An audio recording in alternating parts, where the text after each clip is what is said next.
Some live updates on the Republican primaries of today. There were some big races in Pennsylvania, North Carolina, Oregon, Kentucky, Indiana. Some notable wins so far. Thomas Massie has secured re-election for Republicans. Rand Paul has done so as well. Ted Budd, endorsed by President Donald Trump, will win his election. Mastriano looks ahead in Pennsylvania, but the Dr. Oz, Kathy Barnett, Mr. McCormick race seems pretty tight. I'll give you live updates on that. And Madison Cawthorn is somebody who's been in hot water with the media recently, who's in an extremely close race in North Carolina. We'll stay up to date with that and do it live. Here comes the show. It's the Dream Rare Podcast. Welcome to the show. The way to get the news at the desk or on the road. Let's go. God is great and success in our control. The world is crazy, but we get better from obstacles. It's the Dream Rare Podcast. Welcome to the show. The way to get the news at the desk or on the road. Let's go. God is great and success in our control. The world is crazy, but we get better from obstacles. Yeah. What's going on, everybody, and welcome to the Dream Rare Podcast, hosted by me, Anomaly. What's going on, folks? Hope you're having a good night. I figured I would come today live and do some pretty basic stuff. I'm not going to go crazy today, but I do have a lot of the election results in front of me. So just let me know what you're looking for. I'll give you some updates real quick. So Rand Paul won his re-election. Thomas Massie won his re-election in Kentucky. Those are two people that I like. Right now, the heated election is the Kathy Barnett, Mehmet Oz. Is that how you say it? Mehmet Oz, Dave McCormick. As of right now, there's 31% of the vote in. Dave McCormick is leading with 140,000 votes, 141,000 now, it just updated. So Dave McCormick has 31.9% of the vote. Mehmet Oz has 30.1% of the vote, and Kathy Barnett has 23.2%. So there's still a lot of election left, but it is neck and neck so far with Dave McCormick. Another election that seems pretty interesting to me and a lot of people is Madison Cawthorn. If you guys don't know Madison, he's super young. I think he's only like 25 years old. And he said that, I guess, the GOP has like coke-fueled orgies or something. I mean, I don't know exactly what he said. But once he said that, man, they started coming out with pictures of this guy and, really trying to ruin his re-election campaign. So, I like an underdog. I'm hoping he wins. He seems like a pretty nice guy. So he's at 31.6%. His opposition, Edwards, is at 33.6%. So they're 2 percentage points away with 83% of the vote. So those are the two elections I'm going to be covering closely. And also, when it comes to, real quick, and then I'm going to read some of your comments. When it comes to the governor of Pennsylvania, it seems as if the guy that Trump endorsed, Mastriano, is going to win. It's not over yet, but it seems like some people are calling it, some people aren't. I'm going to check in on that real quick. Let me see. Governor, looks like he's about at, let's see. Oh, yeah, I guess they pretty much called it for him. So Doug Mastriano, governor, he's going to race against Josh Shapiro, not to be confused for Ben Shapiro. Josh is no Republican over there. And that's what it is. All right, let's see. We'll go back. 32% of the vote. McCormick is about 2 percentage points ahead. Kathy Barnett, the underdog. She's like 10 points or so behind.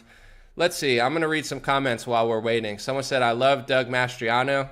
I haven't really heard him talk, but I know that Trump endorsed him, and it seems like he's the better candidate. Someone said, I voted for Rand Paul in Kentucky. Rand Paul's one of the good guys. It's definitely good to see him win re-election. Hold on. Someone said, Mastriano's a disaster in the fall. Interesting. Let's see. Someone said Mastriano's amazing. He's been a patriot since the COVID days, said Jessica. We'll get some of your responses. This is a live show, folks. You're a part of it. Without you, I'm nothing. I have no, but no, seriously, I appreciate you guys. Let's see. When I catch a live stream, I feel like I'm winning, someone said. Well, let's do a double winning. Let's put that on the screen. Thank you, Karen. I appreciate you. And, I feel like I'm winning just to be able to be here. So it's a pleasure. Let's see. Desiree said, Dr. Oz, World Economic Forum member. I've seen some of the questions he's been answering. It just doesn't seem like somebody that knows, there's the difference between somebody that feels authentic, like this is really what I believe, and then there's being a politician. Dr. Oz is a really good speaker. He's been in television for a while, so I mean, I don't think his speaking skills are honestly that good as far as like when it comes to like commanding a room, but he knows how to act like a politician already, and rightfully so. A lot of people, are skeptical because you watch a lot of his older videos and it seems very Democrat-y. But today I'm not going to give too much opinion. I'm just going to kind of cover the election. So let's go back. We're still at the same exact part that we were, 32% of the vote in. It's neck and neck with Dave McCormick and Mehmet Oz. Kathy Barnett has 23.2% of the vote right now, but as far as the others, they have a lot more. Let's see. Some more votes are coming in, 34%, folks. I'm going to just give y'all an update real quick. Dave McCormick still has 31.8% of the vote. Mr. Oz, Dr. Oz as they call him, has 30.1%, so they're within 2 percentage points. Kathy's falling a little far behind with 23.2% of the vote. Of course, what the Trump administration has been saying was, she's not electable in November. Dr. Oz is electable, and it seems like with the Trump endorsement, that might have brought him over the top. Plus, he has, I would say, a notable name that people know already.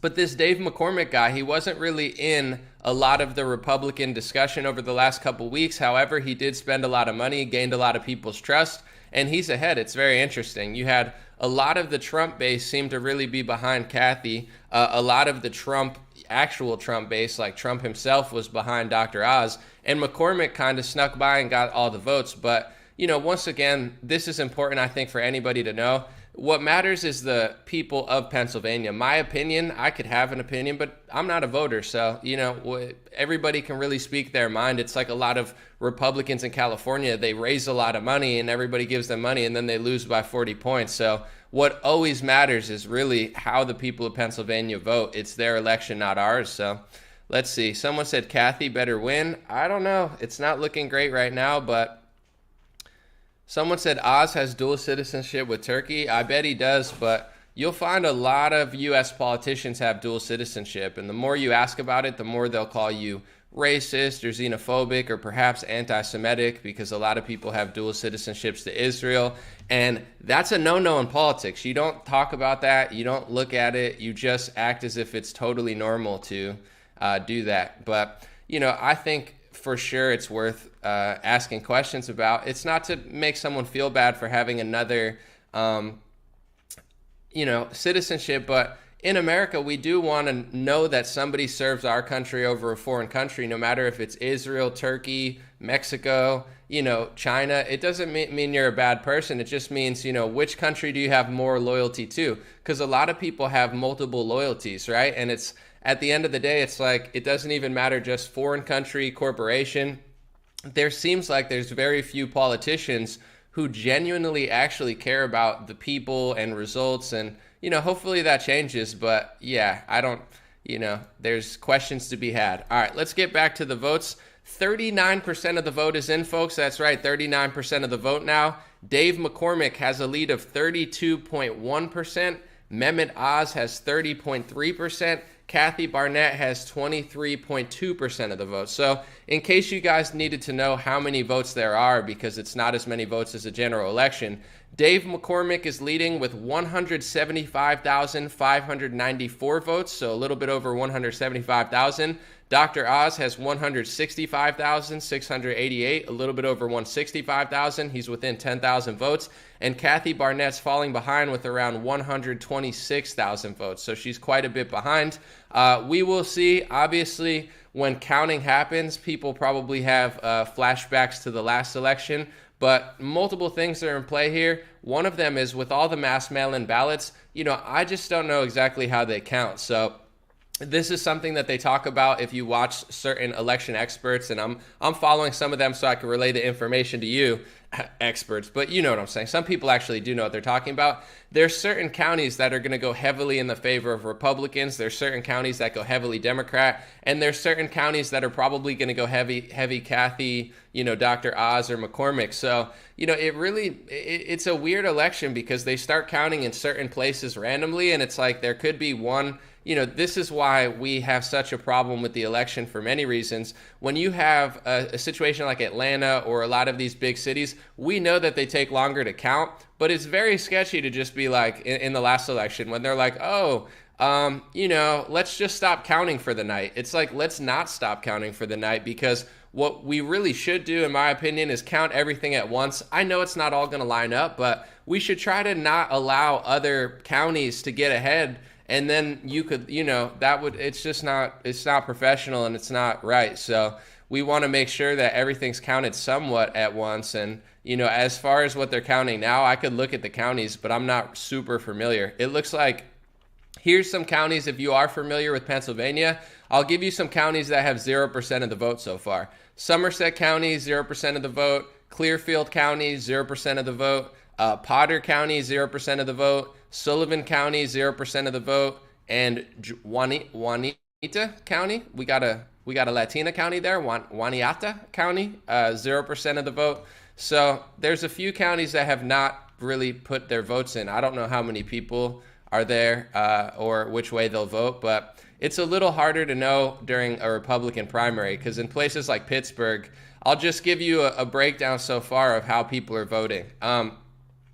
In Allegheny County, where Pittsburgh is, it looks like they're favoring Dr. Dave McCormick, 39.9% to 30% with Dr. Oz. Kathy fell behind at 19%.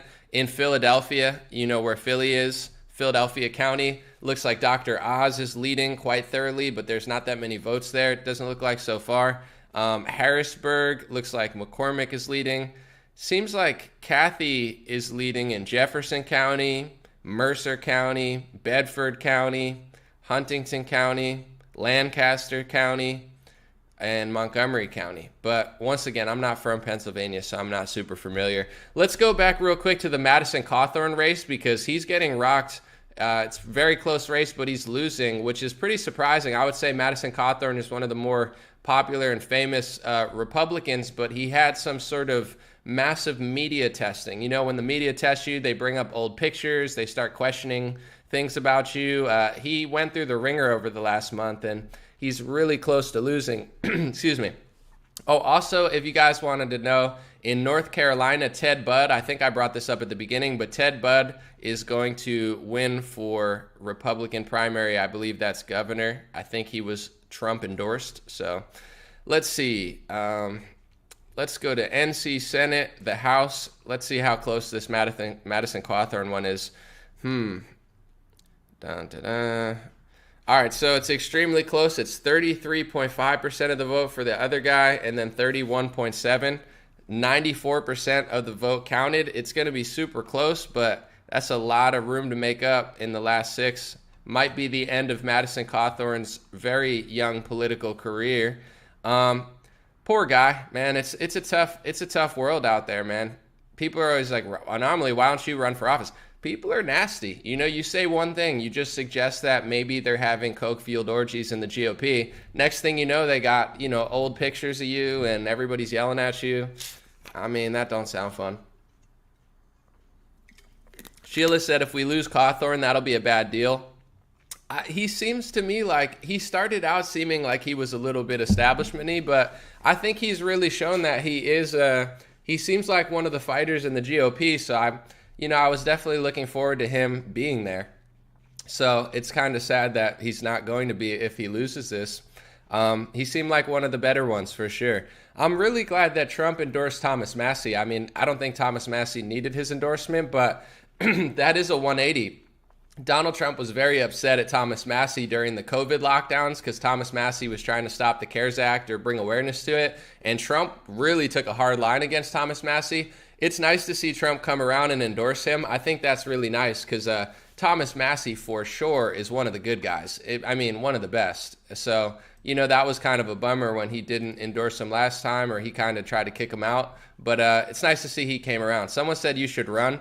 I have no interest. Here's the thing though. I'm 32. I have a lot to do in my business life. I don't want to use my fame and internet clout to be like, oh, I want to run for office. I want to eventually, my goals over the next couple of years, I want to find a woman that I want to make my wife eventually, make a smart decision on that. I want to run my business properly and have enough money saved so I don't have to worry about stuff. And, When it comes to politics, one thing that I don't like is I don't like raising all this money. Like right now, all the money I make, it's my money. I'm not bragging. I'm just saying it's like if I run for office, people will give me more money. I actually think what I do now is more important than running for office. But, if I'm like, I'm going to run for office, I'm going to get millions of dollars. But then it's like there's campaign finance laws and stuff. And I'm not saying I can't follow the law. I can. I'm just saying like, I don't like playing these games. I'm not trying to raise millions of dollars to lose an election it's like, I'm a business right now. I work, I get paid, I keep my money. I like the business side. I'm not trying to dive into politics. It just seems like such an ugly game, and I'm not ready for it personally. / it's not interesting to me. I think I think culture and news is important, and I think the media controls the minds of the masses. So I don't think what I'm doing is not important, but I also don't have like an inflated sense. I don't think it's the most important thing. But I do think it can be as important as politics. All right, back to the election. It's starting to heat up, folks. I feel like I'm like an announcer announcing a horse race. It's kind of fun. I never even did this before. But Dave McCormick is at 32%. His lead is shrinking to Trump-endorsed Mehmet Oz. 30.5% for Dr. Oz. He's now within less than 10,000 votes of Dave McCormick.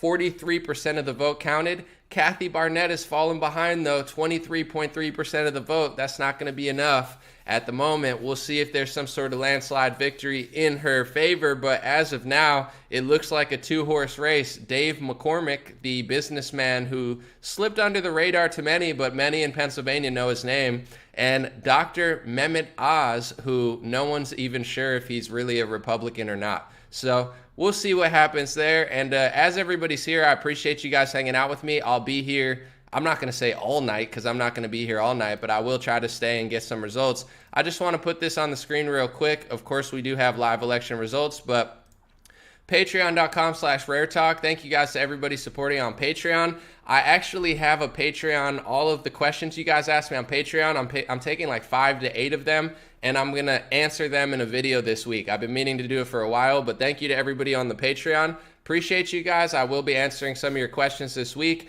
And to everybody who's a Facebook supporter, thank you guys so much. We did a Facebook supporters only live stream this last week, and I gave away 5 hats and shirts and everything. So you guys know my hats, shirts, long sleeves. We did a giveaway, and since I'm so grateful that people support me for $4.99 a month on Facebook, I decided to give away 5 different things to 5 different people because that's the least I could do. Thank you guys for support, and it's been a wild ride. All right, back to the primary. Let's see, Pennsylvania, 43%, still at the same stage. Let's go back to that Madison Cawthorn event. Wow, it's heating up. I mean, there's not a lot of votes left. Let's see where we're at.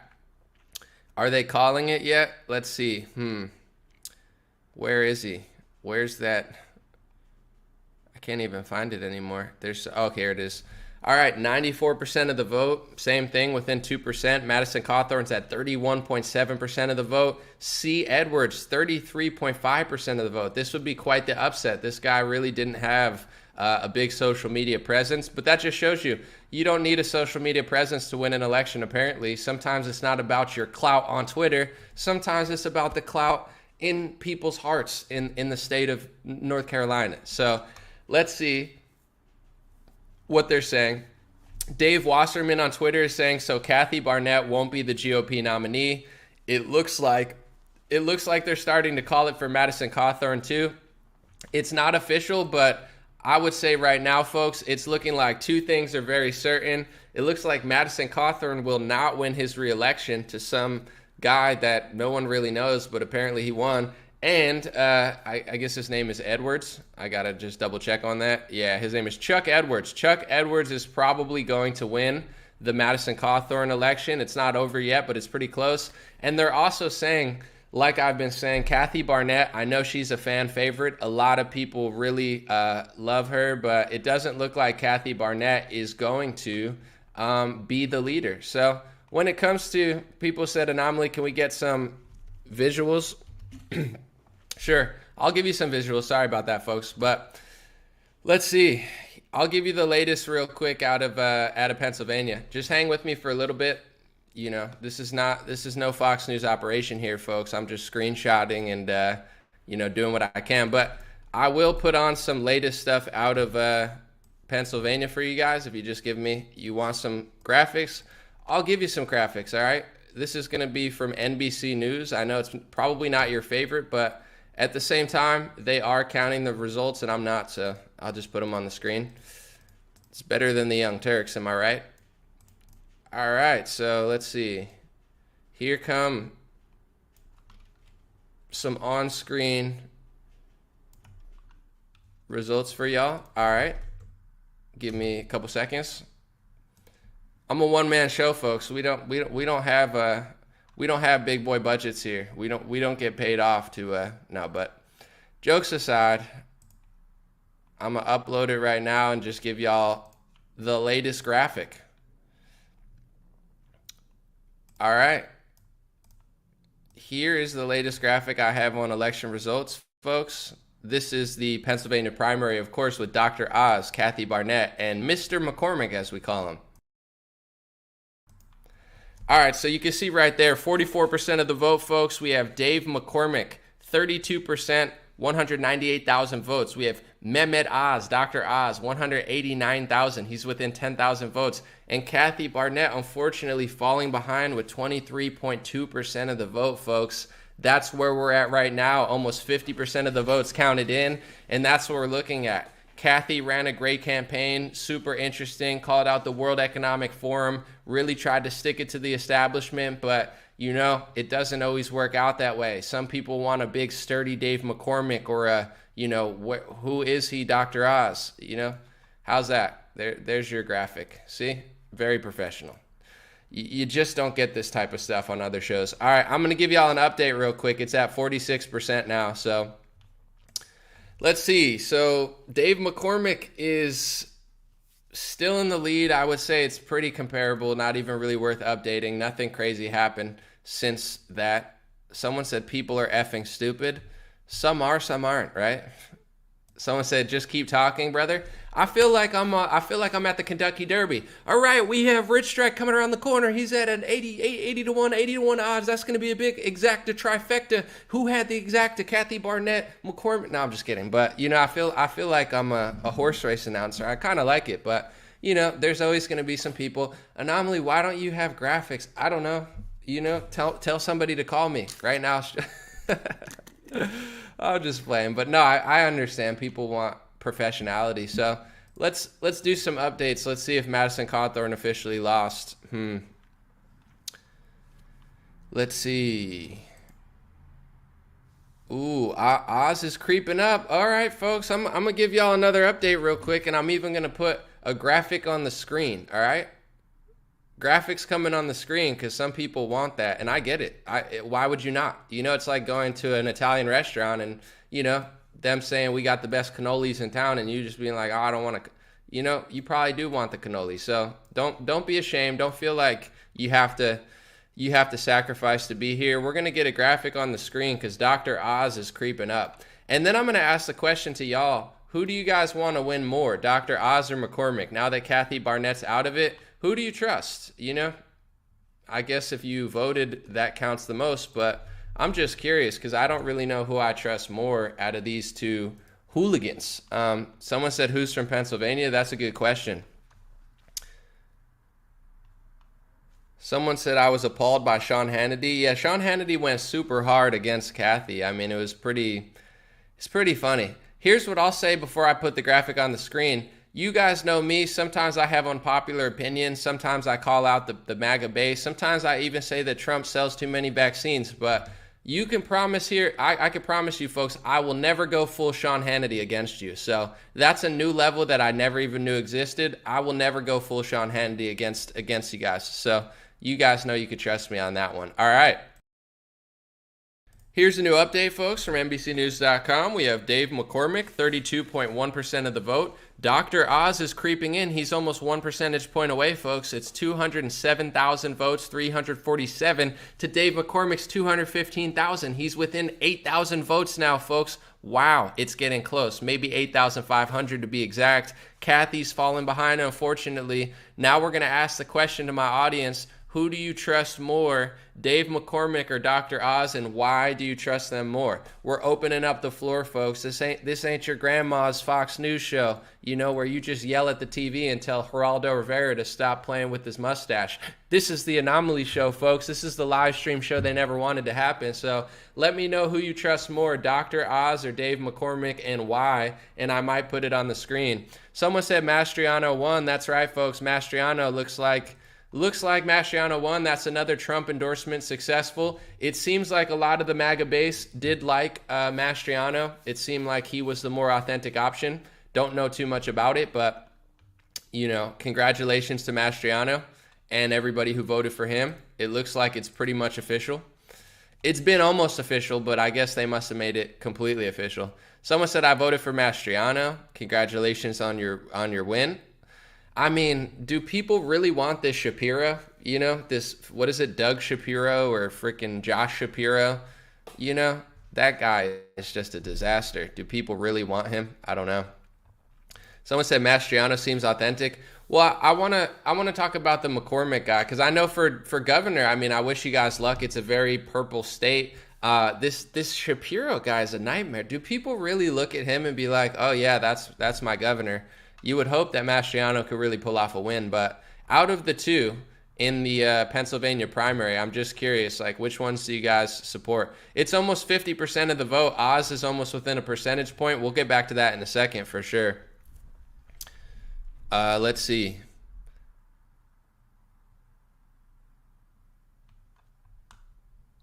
Someone said, usually the one the media ignores is the one they want the least. That's the only reason I trust McCormick more. He seemed like a likable guy from what I've seen, but anybody could be likable in an interview, so I don't know exactly. Someone said Oz is lame. Let's see. Someone said Cali is a friggin' nightmare. Thanks for reminding us, Al. We appreciate it. In case we forgot, we now remember. Someone said Dr. Oz's wife is anti-child vax. Based in Oz build. No, I'm just kidding. That's ridiculous. I need to get Rochelle Walensky on the case. Someone said I would have rather Kathy Barnett won.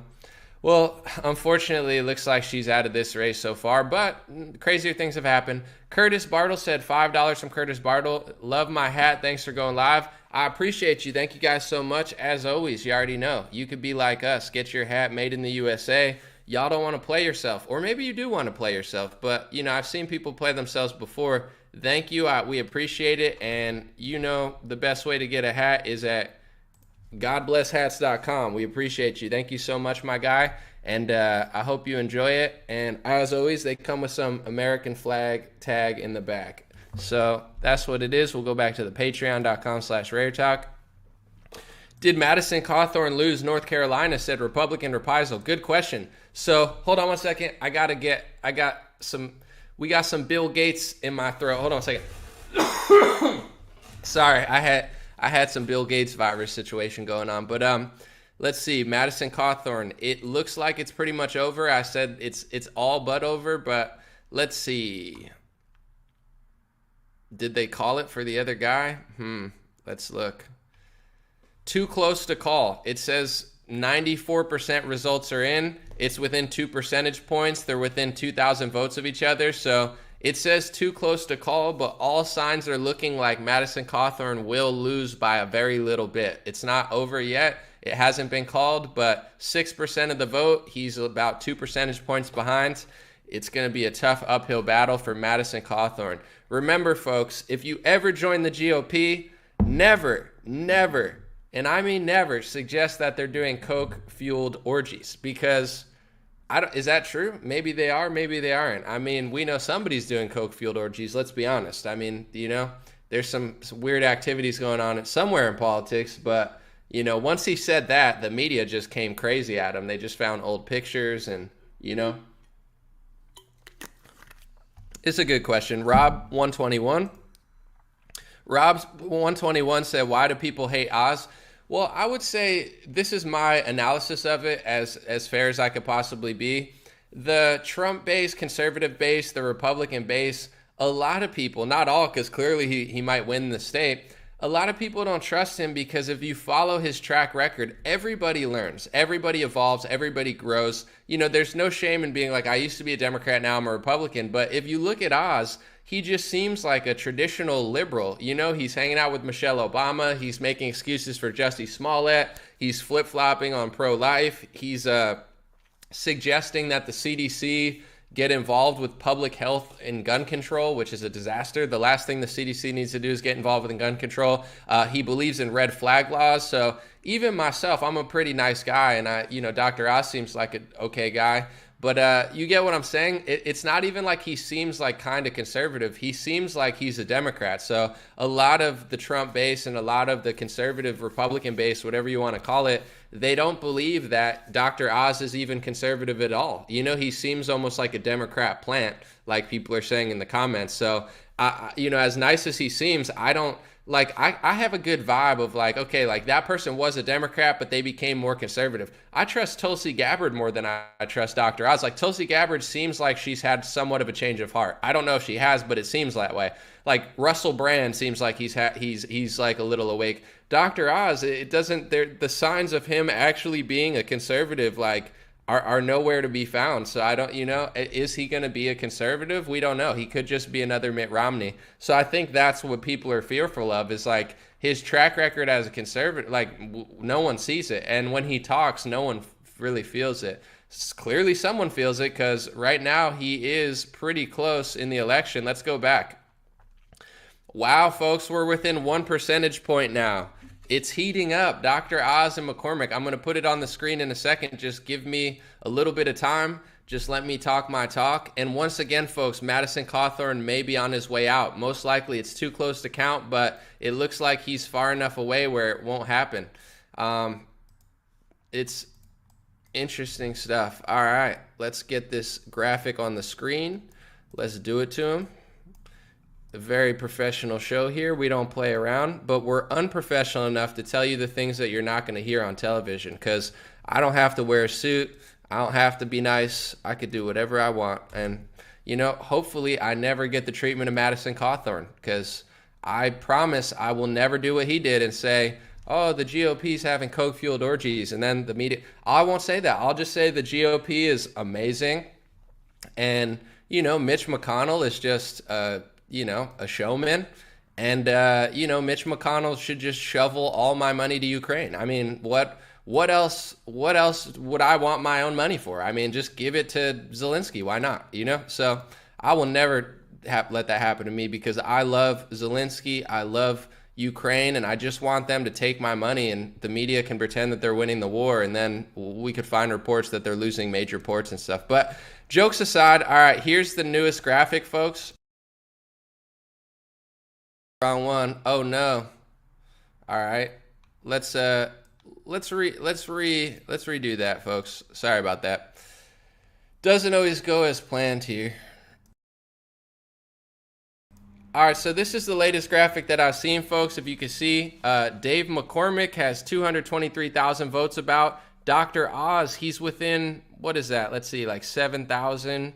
He's about 7,000 votes away right now. He's within 1 percentage point. And unfortunately, Kathy Barnett, the crowd favorite, is falling far, far behind. She's falling about 8 percentage points behind. So that's the newest out of Pennsylvania primary. All right. Ooh, it's starting to heat up even a little more, folks. All right. I'm just going to read some more reports. Now it's at 52%. Oz is at 30.9% of the vote. Kathy's creeping up a little bit. Dave McCormick's going down. Now Oz is within 0.9% of the vote. 0.9% of the vote, folks. He's only, let's see, 6,000, 7,000 votes away. Similar. All right. Real quick, folks, someone said, come on, McCormick. Good luck. Let's see. This is a good one. Jason said, Dr. Oz misgendered my dog the other day. We do disavow that on my show. This is a professional show. And, the fact that Dr. Oz would just have the nerve to look at someone's dog and just misgender the dog just because you see a certain pair of genitals there doesn't mean anything, Mr. Oz. So, if he doesn't disavow his extremist views on gendered dogs, then, that might really hurt him in the primary moving forward, or the general rather. So, thank you for sharing that, Jason. We highlight the most important comments on this show, and I'm frankly disgusted. I can't believe he would do that. But once a Hollywood person, always a Hollywood person. What can we say? All right. I mean, I'm not trying to get into this guy's personal life, but Crystal said there was a video of Madison naked humping his friend, not literally, but dry humping that, and apparently he was DMing girls while he was married and even after, probably why he lost. Yeah, I mean, I don't want to judge the poor guy, but if you're married, yeah, that's not good. If you are married and that happens, but I'm not trying to be like a TMZ gossip, so I wish the guy luck, but you're right. Maybe that is why it happened. I have no idea. Anomaly, what do I know about McCormick? I haven't heard much about him. I have to say, he definitely seems likable on the stage, but Kathy really stole the show for me in the debates. I watched the primaries. I don't really know that much about McCormick as far as like how trustworthy he is. My personal vibe detector, what I'm saying? This is not official, but I got a detector where I just listen to somebody and I'm like, it seems to me like McCormick is more authentic than Dr. Oz as far as his belief of conservatism. I hate to be rude to Dr. Oz because I think he's a nice guy, but you listen to him talk and he's just like, I am a conservative. I've been this way. And you're like, maybe he really has. I don't know. Maybe, and my point is this: I've not always been a conservative. I've been very transparent about this. Just like millions of people, I've learned new values as I've gotten older, as the 2016 to 2020. People like, Elon Musk, I'm going to do a whole video tomorrow. Elon is admitting he's going to vote Republican. So a lot of people have awakened over the last year, and there's nothing wrong with that. But when it comes to Dr. Oz, it doesn't pass the smell test. Like, I can explain to you my entire political journey. I've done it live all the time. To Dr. Oz, I just as a consumer, something just doesn't feel right about it. But with the McCormick guy, he seems a little more authentic in my opinion. Someone said you're also not a Turkish citizen. Well, you don't know that, but no, you're right. I'm not. I anomaly am not a dual citizen. I don't have citizenship anywhere else. I love America. That's why the media doesn't like me, because I actually like this country. I know. Crazy thought, but all right. Let's see where we're at. 54% of the vote. McCormick is up a very little bit, folks. 0.9%. I'll give you guys some updates when I can, but it's very close. Kathy looks like she's out of it, unfortunately, but McCormick and Dr. Oz. Someone said Dr. Oz is a globalist. I just don't know how he's going to vote. This is the issue with politics, too. Like, you look with Mitch McConnell, it's like they give you two options. It's like either you get Nancy Pelosi and Zelensky or McConnell and Zelensky. And they play this game. I think a lot of people are starting to figure it out. But the Democratic Party, they have nothing to offer. It's just like exploiting racial tensions with people who look like Nancy Pelosi. It's like, can they exploit a racial tragedy in order to gain votes and money so Patrisse Cullors can do? It's like, it's such a joke over there. But on the right wing, they know how bad the Democrats are getting.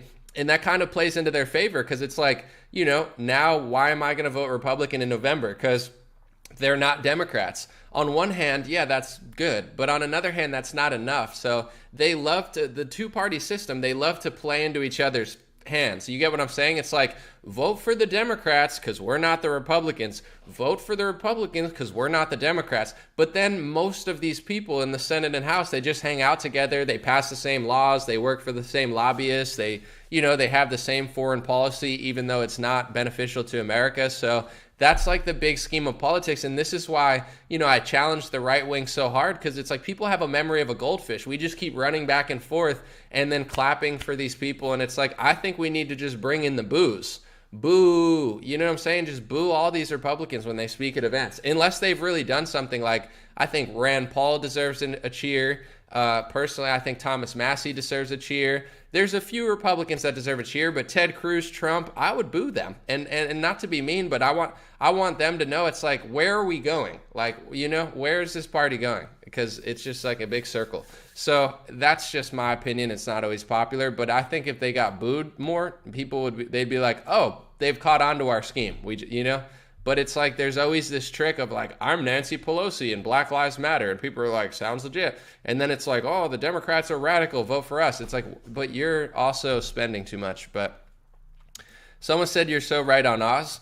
Well, it's my personal analysis. Like I like to listen to interviews and speeches. And with him, I don't know who to me, it just seems like it's going to be like Lindsey Graham, except like more liberal. But I hope I'm wrong. I hope he votes the other way. But honestly, at this point, we'll see. Oh, Dave McCormick is taking a little bit more of a lead. So looks like McCormick might squeeze this one out. I'm going to put an infographic on the screen real quick so you guys can see. I'm going to take a picture of it. But right now, Dave McCormick is back up 1.1% of the vote. It's super close, but it seems like he's inching up again. So we'll do that.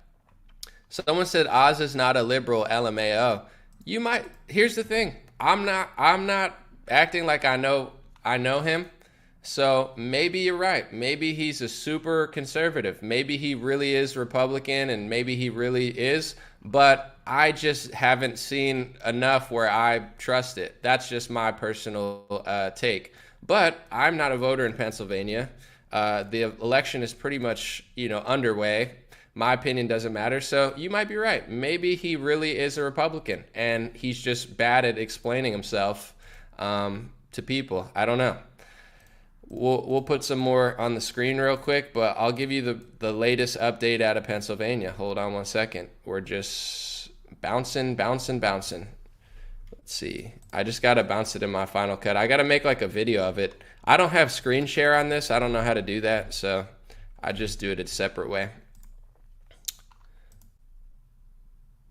Someone said a member of the World Economic Forum is not to be trusted. Well, I think it's a question that you have to ask. Like nowadays, people are paying attention. So if you're Tulsi Gabbard or Dr. Oz and you have World Economic Forum ties, people care about that. So you got to answer the question, and like not dodge it and be like, why, like what's going on there? Are you just attending or are you like heavily involved? All right, here's the newest graphic, folks. From NBC News, so Dave McCormick is at 32.1% of the vote. Oz is at 31%. Kathy Barnett, 23.6%.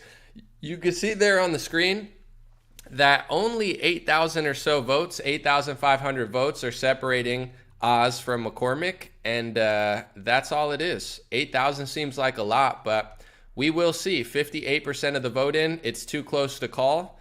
We'll see if Dr. Oz can make a Trump boost at the end or if he's going to fall behind. We'll put some more of your comments on the screen. If you have something to say, let me know. Let's see. Someone said Madison Cawthorn just conceded. We'll look into it real quick. Let me see. All right. Let's put that on the screen. Where is it? Someone said it's okay to switch parties. Absolutely. But I guess the point that we're getting to is like, most people switched a lot earlier, and when it comes to like gun control, within the last couple years, it seems like he's been supporting red flag laws. So everybody's allowed to change, no question. But if you change from Democrat to Republican and you're running as a Republican, it's also your duty to convince people that you're actually the truth and not just playing a role. So let's see. Cawthorne, I'm going to look it up. Cawthorne. Madison Cawthorn lost the primary in the Republican primary. It looks like, I don't know if he's conceded or not. Somebody said he has, but it looks like it's pretty much over for him. Here's the positive of that to anybody who maybe likes him or doesn't like him. From what I've heard, now that he only has however many months left of his term, maybe now he'll just keep it extra real and, you have nothing to lose really. I guess he's pretty young, so he does have a lot to lose in politics, but when you don't have ties to re-election, then you could really talk your shit. So let's hear.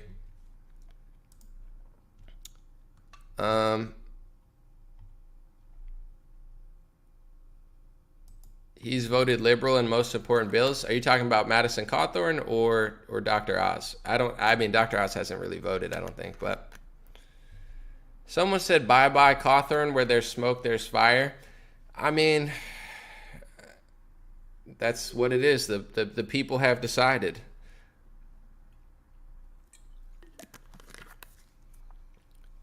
Someone said, you never know, anomaly, old girl can randomly find 1 million votes out of nowhere, 3 a.m. in the morning. We do like our 3 a.m. in the morning votes out here, for sure. Just kidding, but...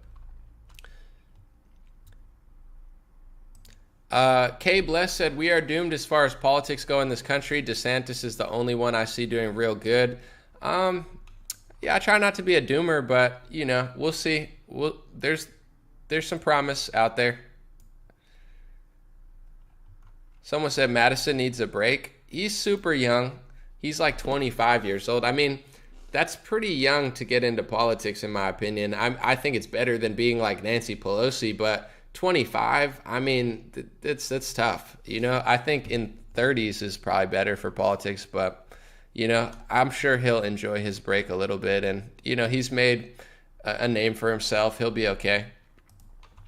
All right, 60% of the vote in, folks. 60% of the vote in, folks. Oz is still 0.9% away. It doesn't seem like he could really crack that 0.9%. It'll be interesting to see if Dr. Oz can really get closer, because he's running out of room. There's still time. There's still multiple counties, Somerset, Waniata, and Potter. Who knew there was so much Hispanic heritage in Pennsylvania? Waniata County. That sounds like sounds wild, but Lily said, I mostly care about Doug Mastriano winning.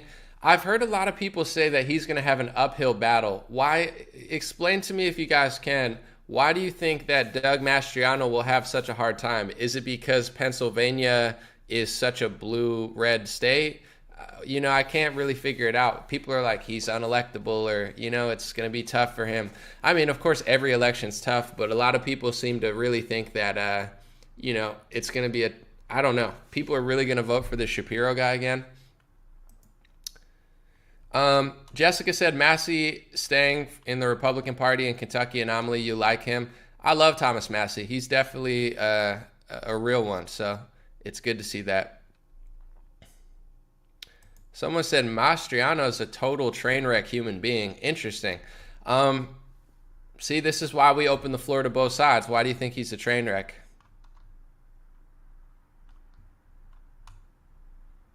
Let's see. Waniata is how you pronounce it. Oh, Juniata. Okay. Well, let's just, no offense, let's just throw that whole county out because it's too hard to pronounce. I'm just kidding. But appreciate it. Someone said Mastriano, no big donors. Someone said Veterans Against Biden said, pray for Illinois. Pritzker is a shithead. All right. Thank you, Veterans for Biden. Or Veterans Against Biden. I'm sorry. We appreciate your service. Ted Budd. Yeah, he did win his election as governor. Let's see where we're at. 62%. Ooh, Dr. Oz is within 0.8%. He's creeping up, folks. We're going to, should we do a little infographic again for the people? I think we'll do it. This is the people's broadcast right here. So we'll throw an infographic around, but Dr. Oz seems like he's closing the gap. And I'm just curious because I don't even know. It's like, do I trust Dr. Oz more or this McCormick guy? It's not really up to me, but a Senate position's a big position. You look at somebody like a Mitt Romney, or you look at somebody like, what's his name? What's the Democrat's name from West Virginia? Manchin. Or, you look at that guy, he's single-handedly stopped like trillions of dollars from being like wasted. And, he votes correctly often and they get mad at him. But it's like a Senate position is way bigger than a House position. So, I get why people don't want Dr. Oz there, because it's like if he ends up voting like a Romney, it's so devastating for the movement because, you could have a majority. It's like a Supreme Court. Oh, you have a majority, but one of the majorities a phony, and, it's not even worth it. So let's look real quick. So, folks, with 62% of the vote, you can see right here, This seems to be like the first time that Dr. Oz has gotten within 0.8%. So he's within around 6,000 votes. He's closing the gap a little bit, and that's what he needs as it goes on. 62% of the vote. He's within 0.8%, and that's where we're at, folks. There's still a lot of counting to be had. 3 counties are totally not counted. Let's see. Someone said F Trump for endorsing Oz. I mean, it has yet to be shown how he's going to vote, but it's hard to think that he's going to vote like one of the real ones. But we'll see. 62% of the vote counted. Someone said we need more MTG types, Marjorie Taylor Greene. Well, she's definitely more of a renegade for sure. Let's see. Josh also said F Hannity. A lot of F bombs out here. We'll give him some airtime. Someone said Dr. Phil versus Dr. Oz 2032. Yeah, that would be quite the election right there. All right, let's get back to the Pennsylvania primary. We're still at 62%. I guess not much to report there for now. I'll give you guys an update in a couple minutes when it comes in. Someone said McCormick do not concede. Well, he wouldn't concede because he's ahead right now. He's 8.8% ahead. Yeah, I don't think he will concede. No need to do that. No reason to do that. He's ahead right now. So nothing really more to report. Still a pretty hefty lead. Not a lot, but enough. Someone said Trump is a terrible judge of character, said Daniel. Let's see. Someone said Oz is a rhino, said Veterans Against Biden. West Texas said 2 years ago, gas is $1.35. Now it's $4.35. Yeah, I mean, I think the midterms are going to go heavily Republican, in my opinion. It's just they've gone too far.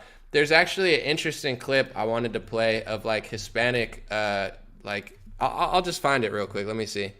Hispanic Republican. I'll find it real quick and then I'll upload it, but it'll be a nice little segue. Let's see. I think it's like AP Republicans, Hispanic. I gotta just find the actual clip. Maybe they use the word, I don't know. Let's see. I could probably scroll way back and find it, but there's a really interesting clip where they're like asking a bunch of like Hispanics, like, if they're going to vote Democrat or Republican. And a lot of them said they're going to vote Republican for the first time. Let me see. Yeah, unfortunately, I'm not going to be able to find it right now, but I wanted to play it. Oh, well. Let's get back to the Pennsylvania primary, folks. I'm going to probably stay for 10, 15 more minutes, and it looks like this election might be like the 2020 one. It might go deep into the night, so we will see. It's 8.8% away, so it's 31.9% for Dave McCormick, 31.1% Mehmet Oz. It looks like a two-way race right now. They're neck and neck. We'll see how the votes count in, but I would assume that neither one of them, Oz or McCormick, is feeling like they won or lost. It's still very close. Someone said Lizard of Oz. Dang, that's a tough one. That's a harsh joke. He's just out here trying to make a name for himself. But pretty funny, honestly.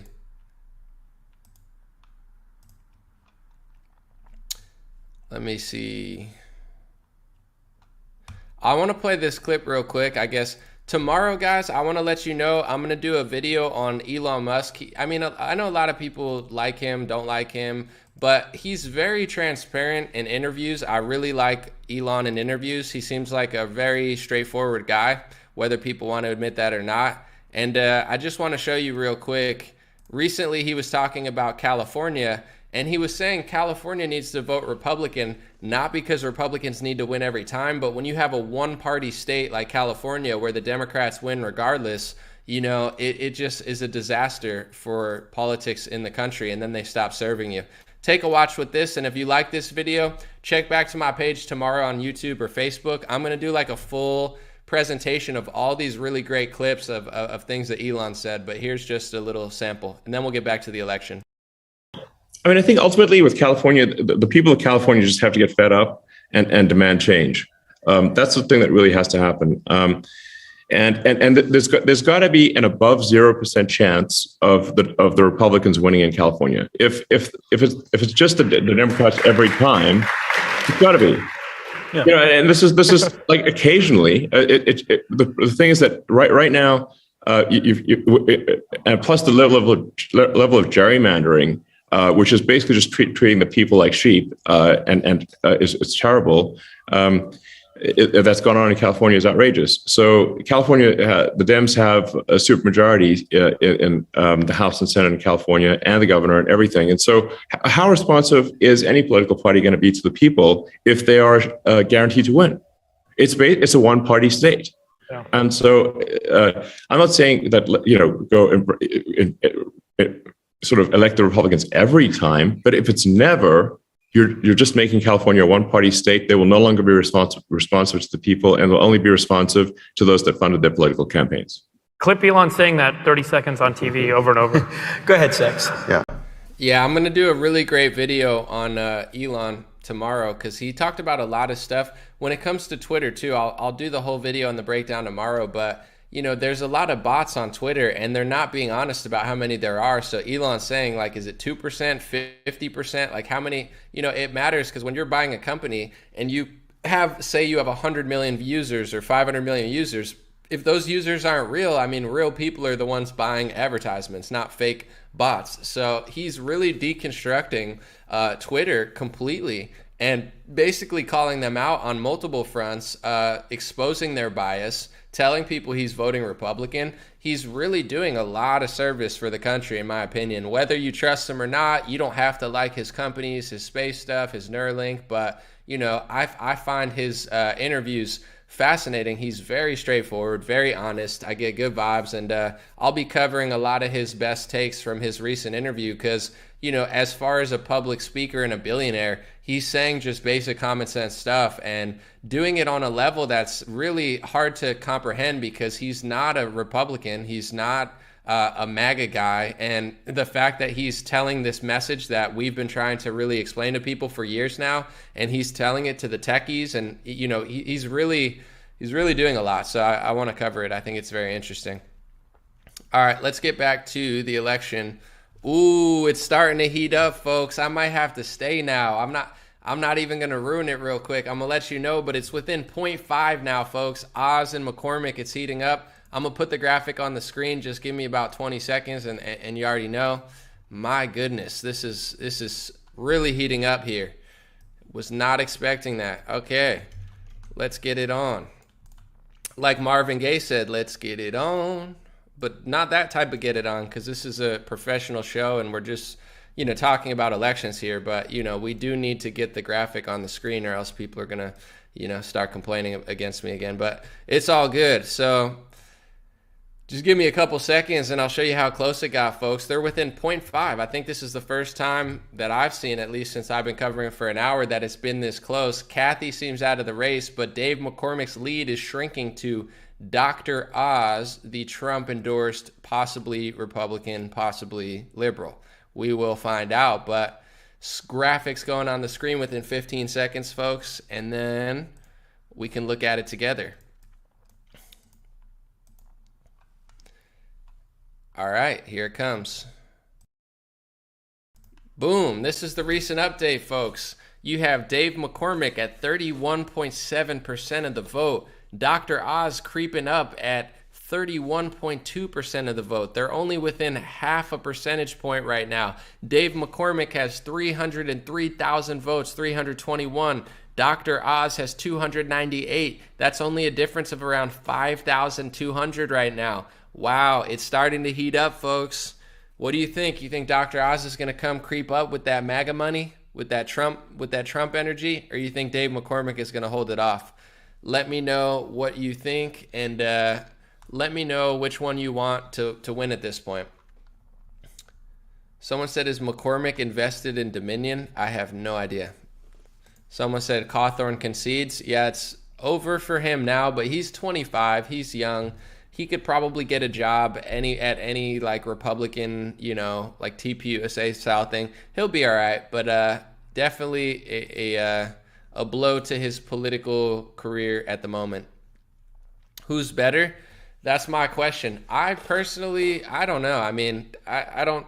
Who do you guys think is better? I don't really have a huge opinion because I liked Kathy Barnett more. However, I don't know.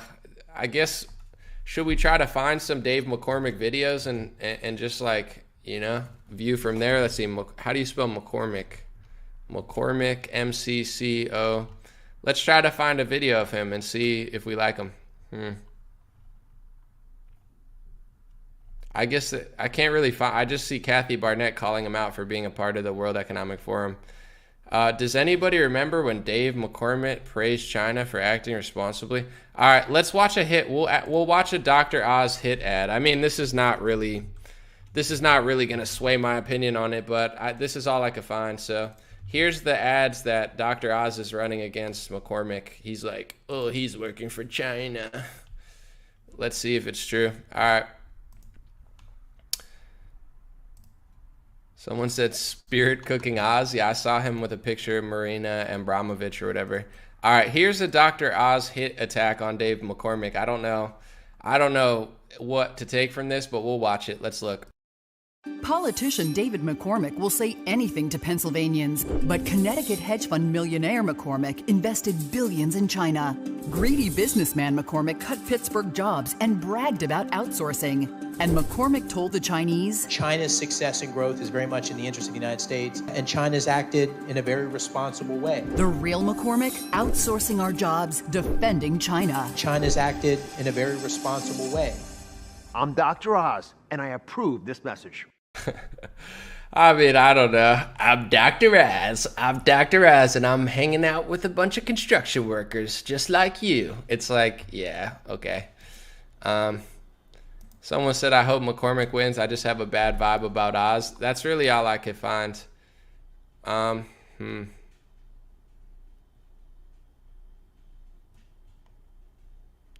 just trying to find some interviews of him so we could put them on the screen. I don't really know. I haven't seen that much about him, so I don't really have a huge opinion about what's his name, McCormick, but I'll find some other stuff and put them on the screen.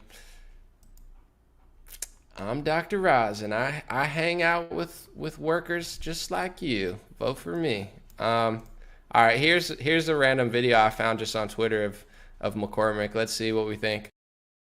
This morning, what was interesting, I was at a campaign event where McCormick stopped to talk to me for a few minutes. The event itself was about the need for better trained workers, and didn't hear much red meat at all. You didn't hear about any of the primary, all the silly Trump stuff. But then when I asked him how he planned to win the nomination without Trump's endorsement, well, this is all he had to say. How do you win this without Trump? Listen, I'm not doing any more interviews, but No. How do you win it without Trump? You may. All right, thanks, guys. No? See you, Chuck. All right. Thank you, David. For what it's worth, we had a robust conversation about whether immigration or they need to do a labor workforce here in northeastern Pennsylvania. That was some substance there. After that, though, when Trump's name came up, they had to go.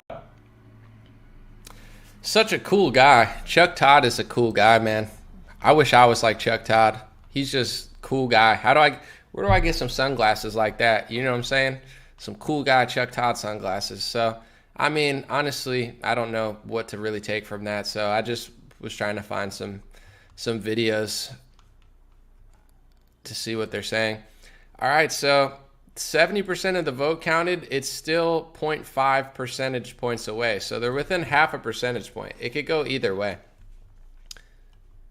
All right, I'm going to put this on the screen. Let's see. JM said Oz and McCormick, Cheney and Romney, two sides of the same coin. Unfortunate. Someone said McCormick is a rhino.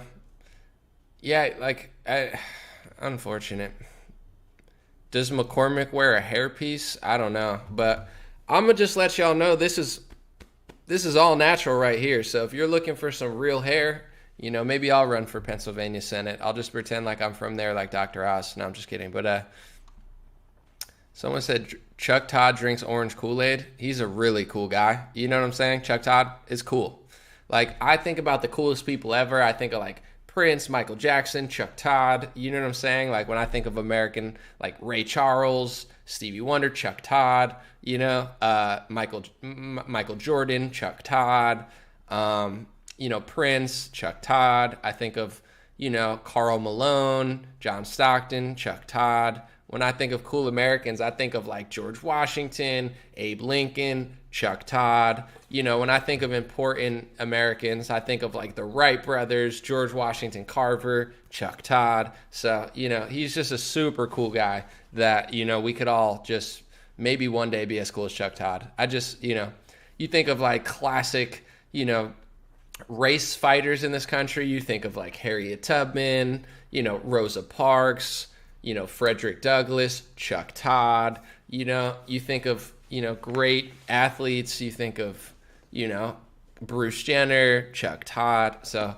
you get it. It's just, there's just certain people that, you know, you just got to look at and be like, wow, there's a reason I'm not on television and Chuck Todd's on television. You get what I'm saying? Like, that guy's cool. Like, if I wear aviator glasses, I'm dropping them all over the place, you know, because I'm so not cool. But Chuck Todd's just like, he looks like Joe Biden eating an ice cream cone. I mean, you just don't get much cooler than that. Oh, the election's starting to shrink, folks. We're starting to shrink that gap, as they say. You know, build a wall? No, we're not building a wall. We're just going to send your money to Ukraine, of course. I mean, borders are racist in America, but when it comes to Ukraine, it's not. The far right's out of control in America, and by the far right, we mean the moderate left. But, you know, they will support people like the Azovs over in Ukraine and act as if they're, you know, heroic. So, but I got new election update results, folks. We're at 72%. I guess I can't leave if it's going to get this close. I don't want to really ruin it right now, but I'm about to get that graphic on the screen. If only you guys know how hard it was to like triple task all this, but you know, there's harder jobs out there. I should get in an election thing like Dr. Oz and McCormick. Like, if I ever run for office, I'm not going to, but you know, I'm gonna just like find like electricians and plumbers and people that I just don't hang out with, and I'm just gonna start hanging out with them and be like, you know, I'm gonna have a plunger in my hand and be like, anomaly. You know, we're plunging the competition with the working class, and people are going to be like, that anomaly, he's really one of us, you know? That's what I'll do. Same thing, like just show up at a freaking construction site for the first time in my life and be like, what are we doing here, Patriots? And they're like, dude, what are you doing here? And you're like, I'm running for office. I just needed a photo op with actual, you know, working men because I'm not one of them. That's what they do. Like, they're like, I am a worker today for the camera, and then I'm going to go back to my office. Like, why even bother, you know? Like, we're plunging away tyranny together, me and the working class. All right, here we go, folks. Sorry, it's not uploading for some reason. Here it is. All right, bang.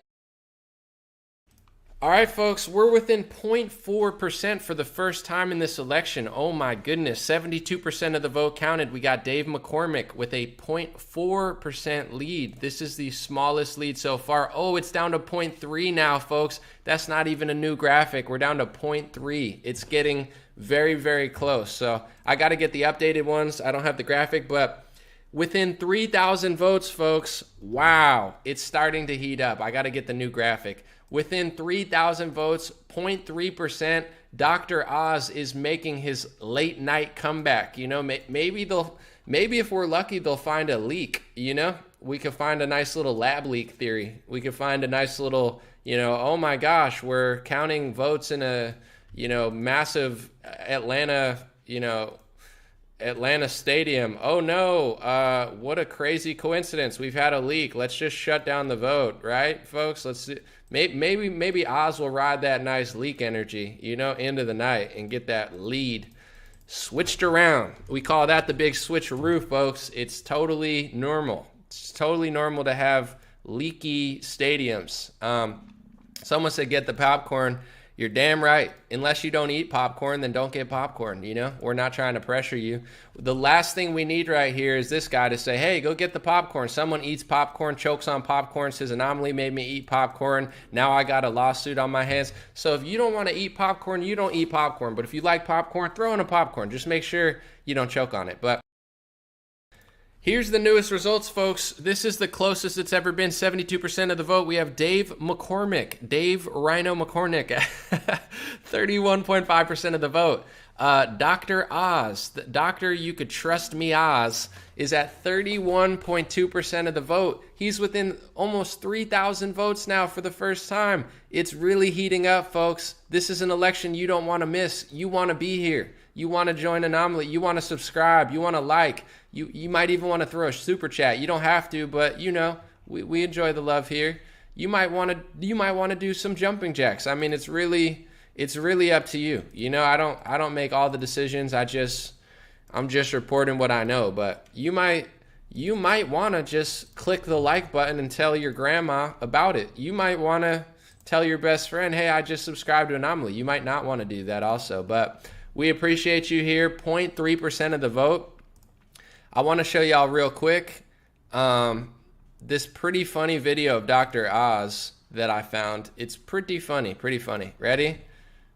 So I'll play it a few times because it's hilarious. Dr. Oz is letting you know you can trust him because something about your pillow at night or something, you know, he's sleeping next to you or something. He's like, you could trust your vote with me because I'm sleeping next to you at night. And you never want to let your people down. So when you go to bed at night, put your head on that soft pillow, you know Oz will be doing exactly what you'd want him to do if you were there next to him. You know... What did you say, bro? Wait, can we run that back? If I'm sleeping at night, you're going to be next to me doing something? What? And you never want to let your people down. So when you go to bed at night, put your head on that soft pillow, you know Oz will be doing exactly what you'd want him to do if you were there next to him. You know... When I go to sleep at night and I get the pillow, you're going to be doing what you would do if I was next to you? Wait, what? And you never want to let your people down. So when you go to bed at night, put your head on that soft pillow, you know Oz will be doing exactly what you'd want him to do if you were there next to him. You know...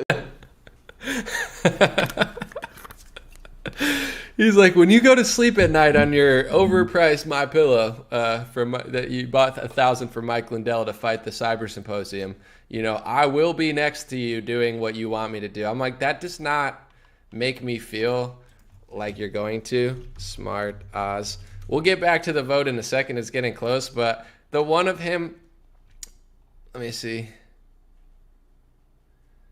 The one of him being like, I'm smart, I'm tough, I'm smart and tough. I'm like, bro, it's okay. It doesn't sound good when you're like, I'm really smart. It's like, I think I'm smart too, but I feel like a dick if I'm just like, I'm smart. Vote for me because I'm smart. It's like, dude, you're not that. Calm down, dude. We get it. You're a doctor. Good job. I don't know. Let me put this hat. Let's put this God bless hat on. We'll find a little clip that he uploaded on his Twitter. Keep the entertainment going, and then I'll give you a new update on the election, folks. Here's a video on his Twitter. Every candidate for the Senate in Pennsylvania went to President Trump, and all of us were evaluated by him carefully. And he chose me, and I'll quote him. He said, I was smart, tough, and will never let us down. He wrote his announcement himself, by the way, because he included elements of our interactions that were very personal to him, you know, things that I think are important for Pennsylvanians to know. And I've felt all along life, liberty, pursuit of happiness was the platform for our campaign. And the conservative views that I have are endorsed by President Trump. And it matters a lot to Pennsylvanians that he's endorsed me. There was a recent Emerson poll showing that 61% of Republicans would support whoever President Trump thought was the best candidate because he does his homework. He studiously looked at what I stood for, what I stand for. It's all, by the way, on droz.com if you're curious yourselves. And his endorsement does move the polls. Sunny Sunflower said maybe he'll be loyal to Trump like a puppy. Dr. Oz, if you get in office, okay, you better be loyal to me like a puppy. If I say jump, Dr. Oz, you say how high. Yes, Trump, I'm smart. I will listen to you. I promise I will not make that mistake. No, maybe. I don't know. That was a terrible impression, but you might be right. He might be very loyal. All right, so they're still within 0.3%. I'm going to get back to it in a second, but you better jump when I say jump, Dr. Az, okay? Okay, Trump, please don't fire me. Please do not treat me. Let's see. Someone said it moved in my poll. Yeah, I'm at 73% of the vote, but there's definitely different polls. We'll see. All right, I'm glad somebody's laughing. Wait, a shot to kiss the ring. I don't. Do I bring my pillow? I always bring my pillow. I should. Let's see. Someone said I don't want him in my room. Understandable, but if he was in your room, you would know he would be doing exactly what you wanted him to do. So, clear message of trustworthiness right there. 73% of the vote. They're within 3,000 votes of each other now. Wow, Oz is creeping in.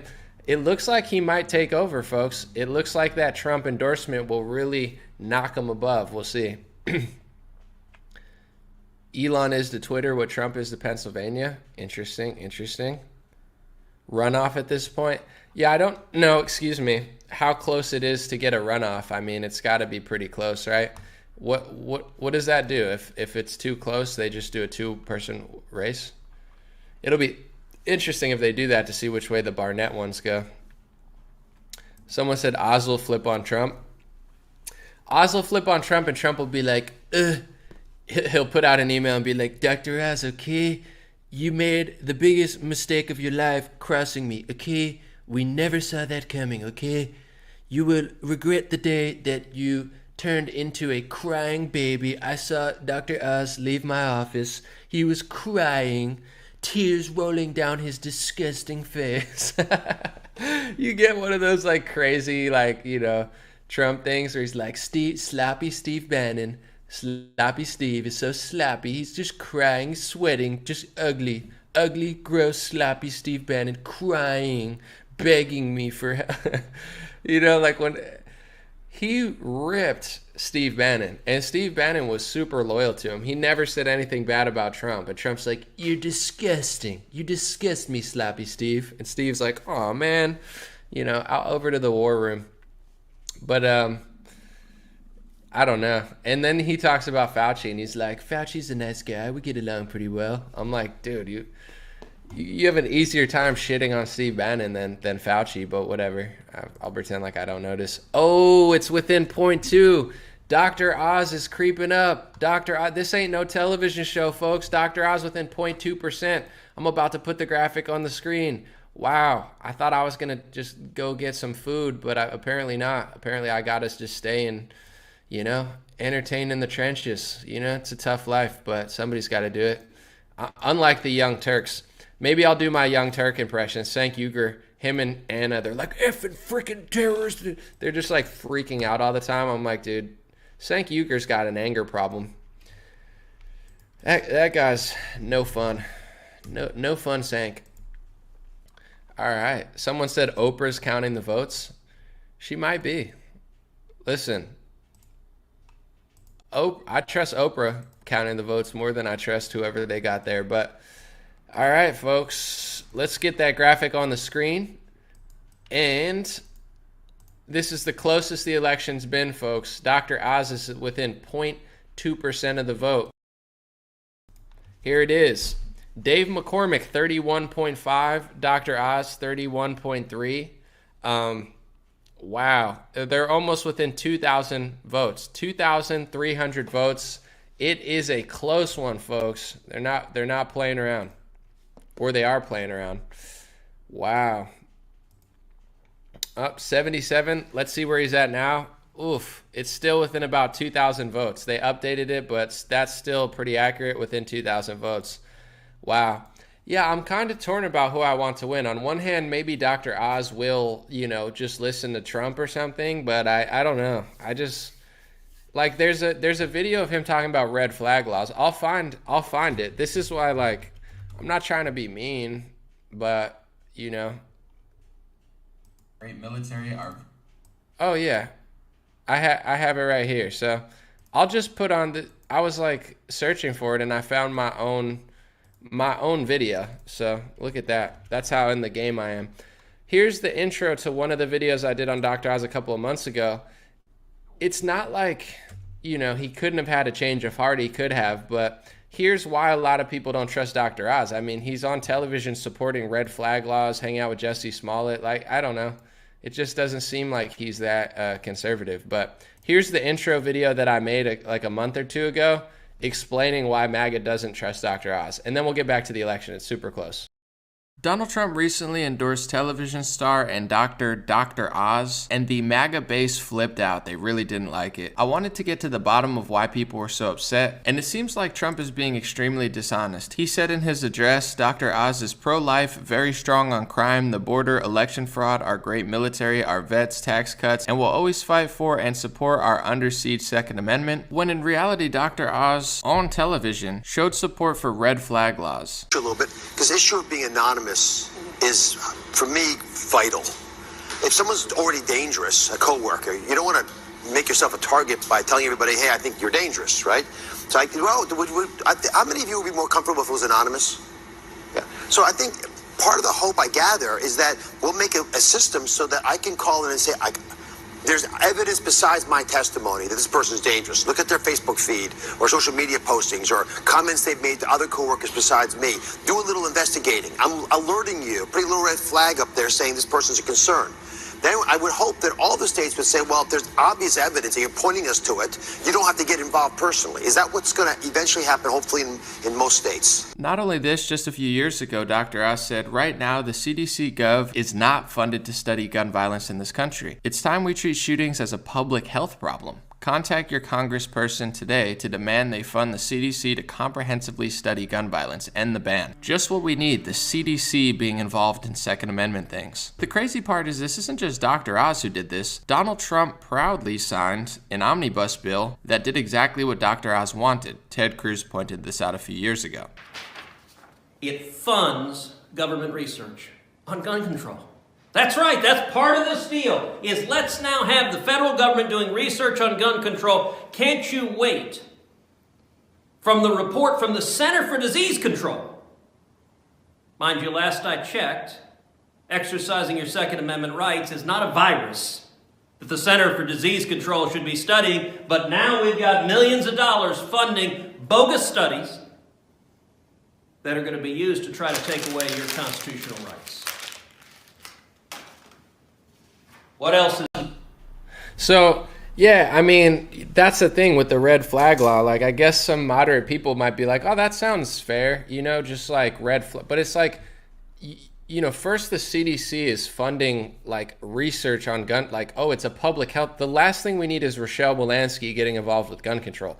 And then it's like with the red flag, someone wrote, I want red flag Oz, he's dangerous. At any point, anybody who doesn't like you, an ex-girlfriend, I mean, the opposite political party, you're running for office, you could be a great person, but anybody could just say you're a danger, and then the government can come take your guns. So it's like his stance on the Second Amendment is weak, and there was never any address of this. Like when people ask, like, what, are you even pro Second Amendment? And, he just goes like, oh, Trump endorsed me. Trump wouldn't endorse me if I wasn't smart and strong. But it's like, it's a huge concern that not only you believe in red flag laws, but also, you are on record trying to get the CDC involved with guns. And here's the crazy part. Like I said in that video, Donald Trump signed the omnibus bill that actually gave the CDC that type of funding. So that's why I feel like Trump sees himself in Dr. Oz. Like as great as Trump was of a talker and he got some judges in and he definitely did some stuff, he really didn't govern like a DeSantis or a Thomas Massey or a Steve Bannon even. He got mad at Steve. It's like he kind of governed like a Dr. Oz. He did infringe on the Second Amendment. He did give some power to the CDC. He gave power to Fauci. He gave power to Pfizer, Moderna. So I feel like Trump kind of is like a Dr. Oz character. It's just he's like way more likable and way more believable in his act of like, oh, I'm super on your side. But just my unpopular opinion. I don't know. All right, so back to the election. 78% of the vote counted, 31.4% to 31.2%. It's basically a two-person race at this point.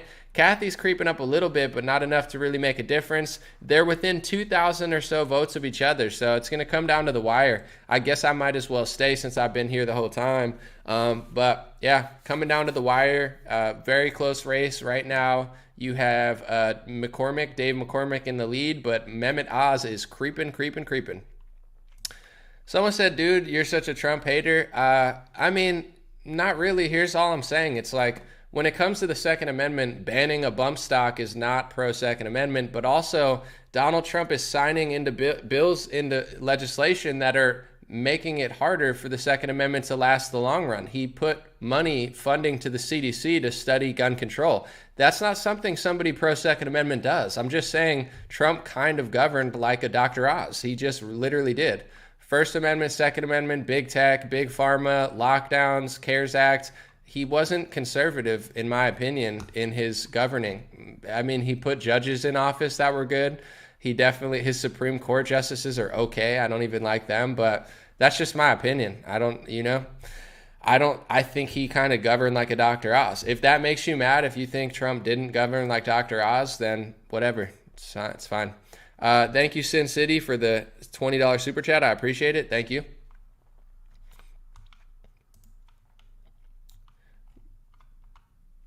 All right, I'm going to put some other ones on the screen.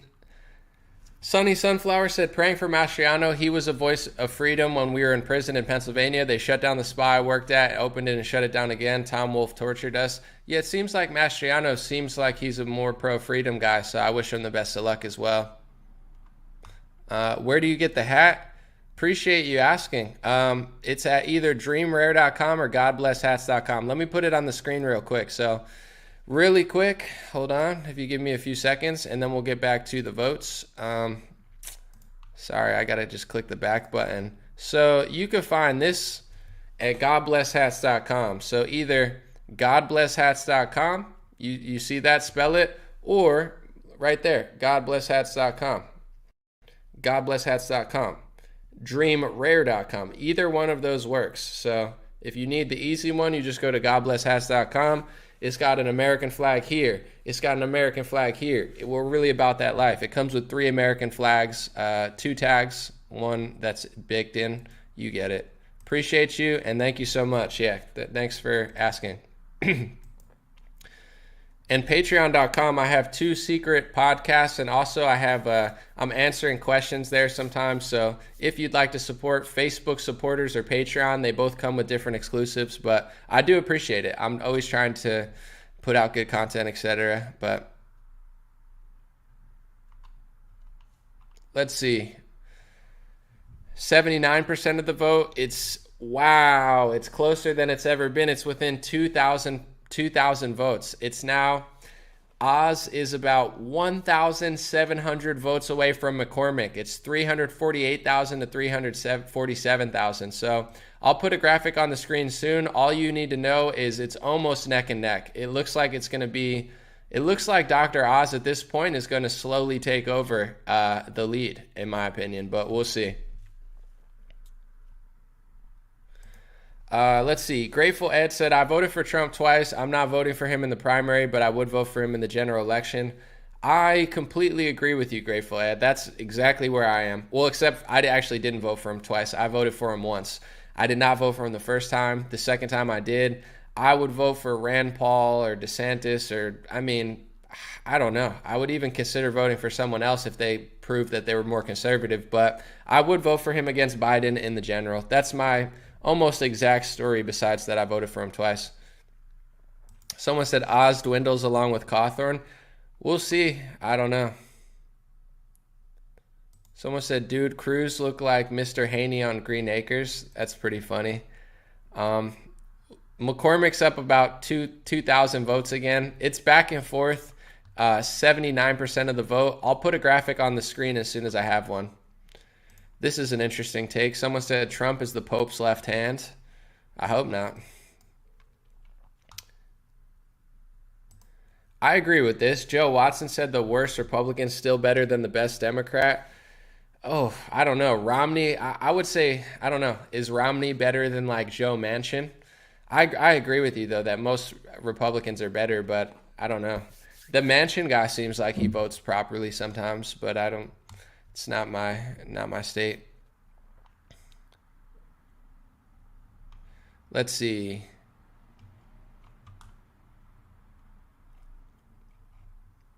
I want to read this real quick. Someone said people that vote. Let's see. Tucker has what it takes to be the best president ever. I think he would do well.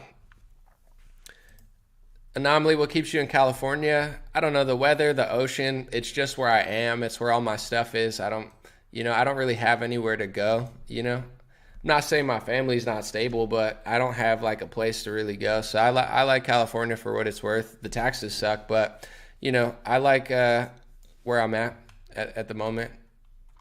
I'll definitely probably end up leaving at some point, but my 20s, I really worked hard and didn't really have much. So as far as like when I finally got stuff, I'm just happy I have an apartment. I have a car for the first time in 8 years. And, I'm just grateful to have enough here to keep working and really expand. So I don't really know where I would go. I guess I'm looking for a sign, or if the right opportunity job-wise presented itself, maybe I'd move somewhere. But for now, I'm good where I'm at. I must love Gavin Newsom. Not really, no, but I would say where I'm at, I've been to Democrat areas of conservative states, and where I'm at is Republican area. So, it's not like we don't live like Los Angeles. So it's, in my opinion, it's nicer than anywhere in Florida. I mean, that's just my opinion. I'm not the politics, but where I'm at is super awesome. So I don't, it's nice weather. It's not, muggy, and it's not like whatever it's called. I like it. It is what it is. All right, let's see. 80% of the vote, still very similar. I'll put a graphic on the screen when something worthwhile happens, but they are neck and neck within 2,000 votes. We will see what happens. I'll put the graphic on in like a couple minutes. Let's see. Someone said, Anomaly, we're done, bye. I mean, you say that like everybody's going to leave with you, John. Just be honest. Be like, Anomaly, I'm done, bye. But you say, Anomaly, we're done, bye. Like, who's we're? Me and you, everyone? Because I have 2 channels right now. There's 1,400 people here. So everybody's not going to walk out the door with you, John. I don't know if you're mad at something. Maybe you're tired. You want to sleep comfortably on your Mike Lindell MyPillow. I don't know, but God bless you, my man. I don't know if you're tired or you're mad at me, but I don't really care. I got some work to do, so I'll be up here for a while. Julie said, I lost you here for a while, but glad I found you again. Love watching and listening to you. You seem very genuine. Thank you, Julie. I appreciate it. God bless you, and I appreciate you found me again. I've been doing videos, definitely different format now. I'm always trying to adapt and evolve. I have stuff on Instagram as well, and a podcast. So appreciate you finding me. I will keep doing great work and trying to do really good, interesting stuff. It's been an interesting couple months, but hopefully I will continue to execute on some good stuff for you.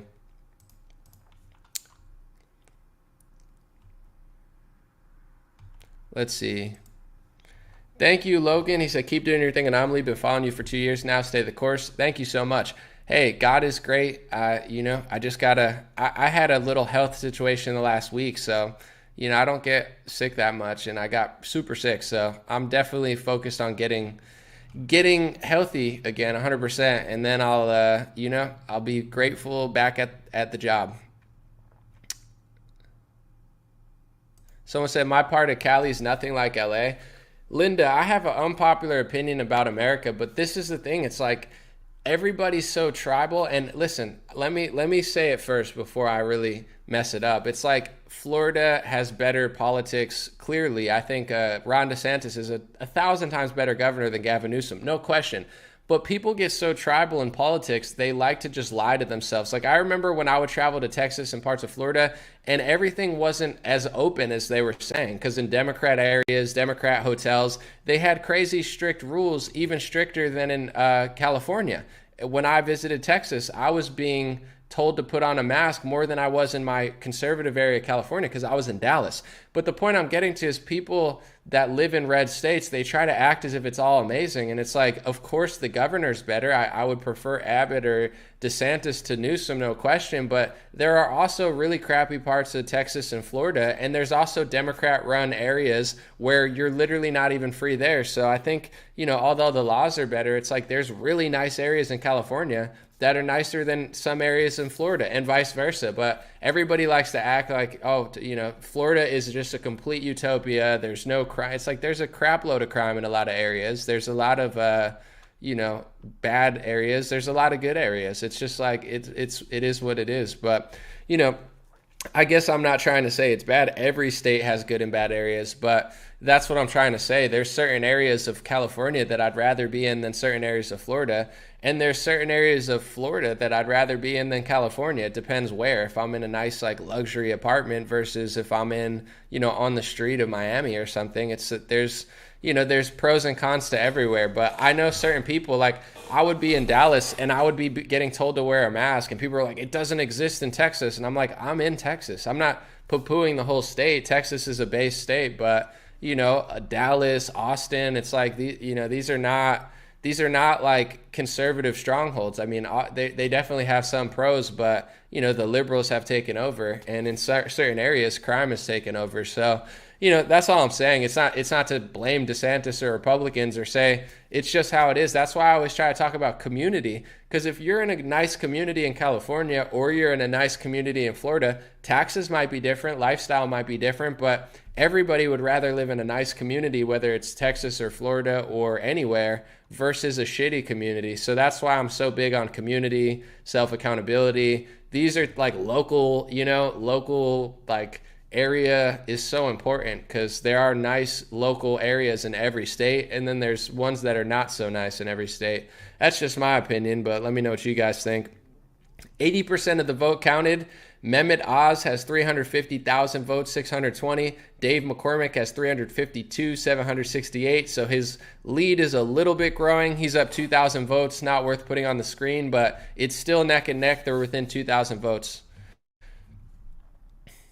Someone says if Fox is against Barnett, then she must be the one that should win.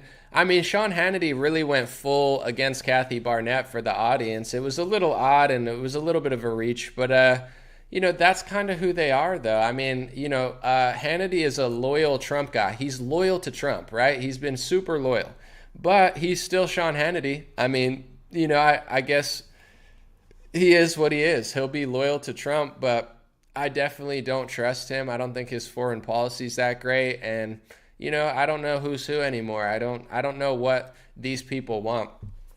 I think some people just want to preserve their position versus the American people really want change and really want it's like if a Democrat's in office and millions of illegal immigrants come in, and then a Republican's in office and millions, it almost seems like nothing really changes, where I think the people of the conservative base are looking for specific real people that are actually going to vote against Mitch McConnell when he turns into Nancy Pelosi. And I think that the Sean Hannity types are, they don't really care that much. I don't know. I think they act like they do, but I think they're satisfied with the Mitch McConnell and that type of leadership. It's the status quo, whatever. And I think the people are just over it. It's so clear that McConnell morphs into Pelosi whenever you need him. It's there's going to be some things he does for you, but not many. The difference between Democrat and Republican, they pitch it as if this is the difference, right? You're going to get this much if you vote for Republican, but really the difference usually ends up being that much. So I think, it's still worth voting, but that's why on my channel, I try to preach accountability for Republicans, because they love the fact that Democrats are so bad, the same way that Democrats love the fact that they've brainwashed their audience to thinking Republicans are doing all this stuff. To me, what I find personally is that Republicans usually, not always, there's people get tricked sometimes, but they want their people to do the right thing and they get upset when they do the wrong thing. The Democrats are, no offense, but they're living in inverse reality. Like, they get mad at Joe Manchin when he blocks this psychotic spending bill from Biden, and Manchin's right. So it's like, on the left, you get attacked when you do the right thing. It's like, you know, he probably saved our country, just like Bezos said. It's not like I'm Bezos' best friend, but when Manchin helped block that crazy spending bill that Biden was trying to pass, he probably saved our country harder than any Democrat has ever done it. And they're mad at that. It's like, they're like, we need to boost the economy. Like, how is spending trillions of dollars and like this crazy spending, how is that going to boost our economy?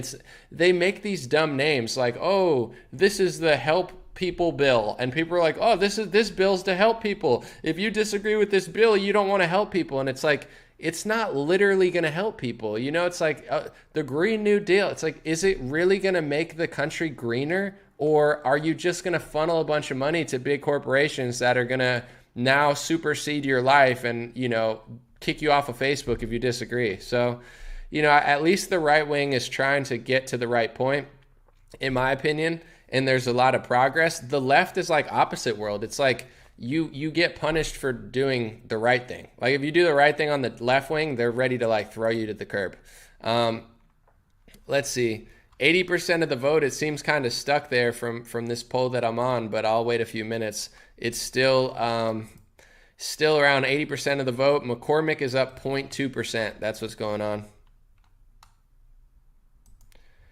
Someone said, no state is perfect. It just depends what you want to put up with, weather, crime, jobs, etc. Yeah, no, you're totally right, Peanut Diamond. I agree. That's a cute dog as well. Nice dog.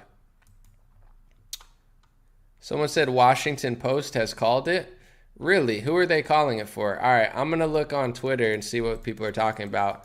I don't think the election's over. Let's see. PA GOP Senate has a big batch of votes from Montgomery County that has put Oz within 0.4% of McCormick. Oh, that was 30 minutes ago. John Cardiano says, unfortunately, it looks like the remaining math favors Oz. Outstanding votes in Bucks and Philly suburb will probably go his way. Matt Walsh responded, cool, a pro-abortion, gun-grabbing leftist who pushes child sex change surgeries and supports BLM is in line to win the Republican nomination in PA. Thanks, Trump. Great endorsement once again. I think that really sums up how I feel, too. I like Matt Walsh. You know, he's like a pro-abortion gun-grabbing leftist who pushes child sex change surgeries and supports BLM is in line to win a Republican nomination. I mean, I kind of feel the same way pretty much. It's like, you know, it's one thing to have a Democrat run for office, but I mean, unless this guy has a total change of heart and is subservient to Trump, I don't know. I guess Dr. Oz, even though he's losing, the math goes in his favor, I guess. We'll see. We'll see what happens, but I'm looking at some good takes on Twitter trying to figure it out.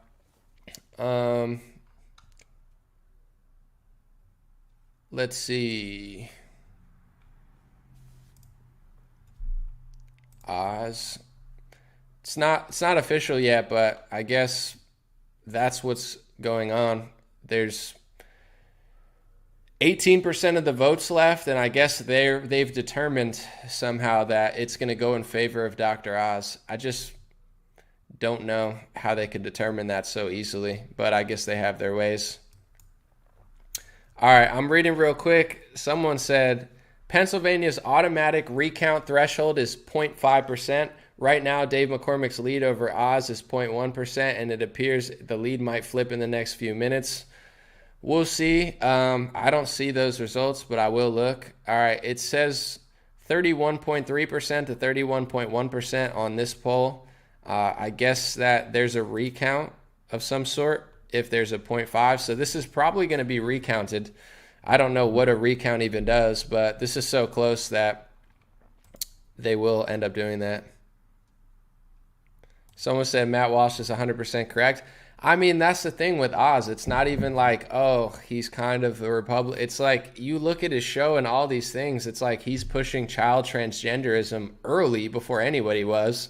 He's doing red flag laws. It's like this is who Trump chose. I don't know what he's thinking or why, but I don't know. The people have spoken, or they're still speaking.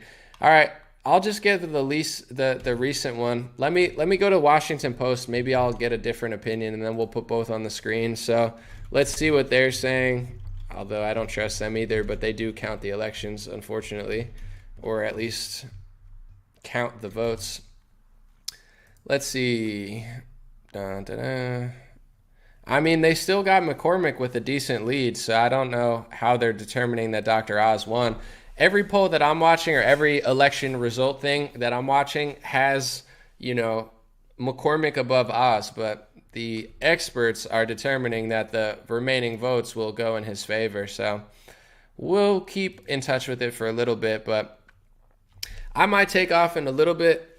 Folks, this has been a fun live stream. Thank you guys for hanging out, and I'll just do one more screenshot and we'll talk about what's going on and what's happening, and then I'll probably take off. So that's what it is. I don't know how the recount works or what that's really going to do, but it looks like if it's within 0.5 that it does trigger some sort of a recount where they just recount the same votes they already counted. So I don't know what that's going to do. But seems like GOP people are saying that Dr. Oz is somehow going to win, even though it's not even over yet. So I get it. They have certain trends from certain areas. So if there's certain votes left, they determine it's the same way when it's like Republicans and Democrats. They're like, oh, it's, Philadelphia. So 90% of the votes are going to go to Biden over Trump. So he's done, even though he's in the lead. That seems to be the situation that's going on here. I just don't know in a Republican primary how they could determine all that. It's not the same as like Democrats versus Republicans, but we will see. We will see. It's not up to me, in my opinion about it. Doesn't really matter. Let's see. All right, last one, folks, and then I'm going to take off, and I guess you're going to have to follow it on your own some other way. Thank you guys for hanging out with me tonight. Pennsylvania, good luck with Mastriano. I hope he beats Josh Shapiro. I hope the Republican beats the Democrat, but I really do feel like they pulled a fast one on us and just put a Democrat in the Republican seat. But, only time will tell. All right, here's the final results that I've seen right now. 82% of the vote, about 18% left. Dr. Oz is like 2,000 votes or so away. But a lot of the experts and people that are like running the show are saying that Dr. Oz is for some reason going to win, even though he's behind right now. So how that works, not quite sure, but I'm going to look on my timeline right now. Dave Wasserman is saying he runs elections. He's saying it's probably a matter of minutes until Mehmet Oz takes a tiny lead over McCormick. So, I guess they're predicting that Oz gets ahead. Maybe I'll just stay until Dr. Oz gets ahead and then I'll take off. But I am just kind of curious now that I've waited this long. 83%, McCormick's still ahead. What do you guys think? I mean, I know when it's Democrat versus Republican, it's easy to be like, okay, a Democrat is getting like 80% of the votes in this county. They're going to take a lead a little bit. That's a little easier to me than like, Republican primary. I don't know how they're able to determine, oh, well, he's going to take the lead. It's like, is there that big of a discrepancy in some of these counties? I guess there is, but we'll see.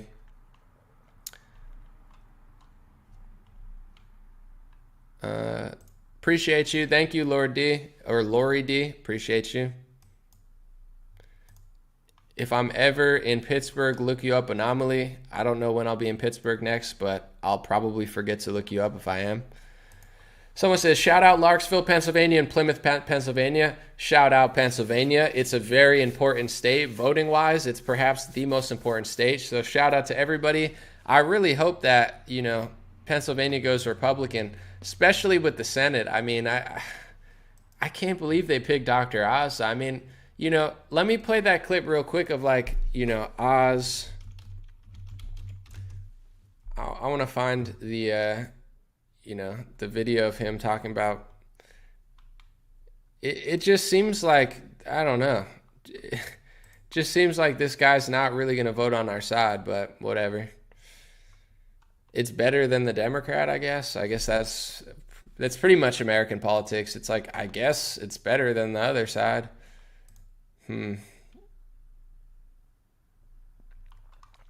All right, so this is the first unofficial GOP primary results from NC11, the Madison Cawthorn one. The guy beating Madison Cawthorn, his name was Chuck Edwards. He got 29,411 votes, and Madison Cawthorn got 28,092 votes. So looks like Madison Cawthorn's out. Those are the unofficial results. McCormick's still winning. Mastriano won. Rand Paul won. Thomas Massie won. A lot of big wins there for Republicans, but we will see. I don't know. November will be interesting.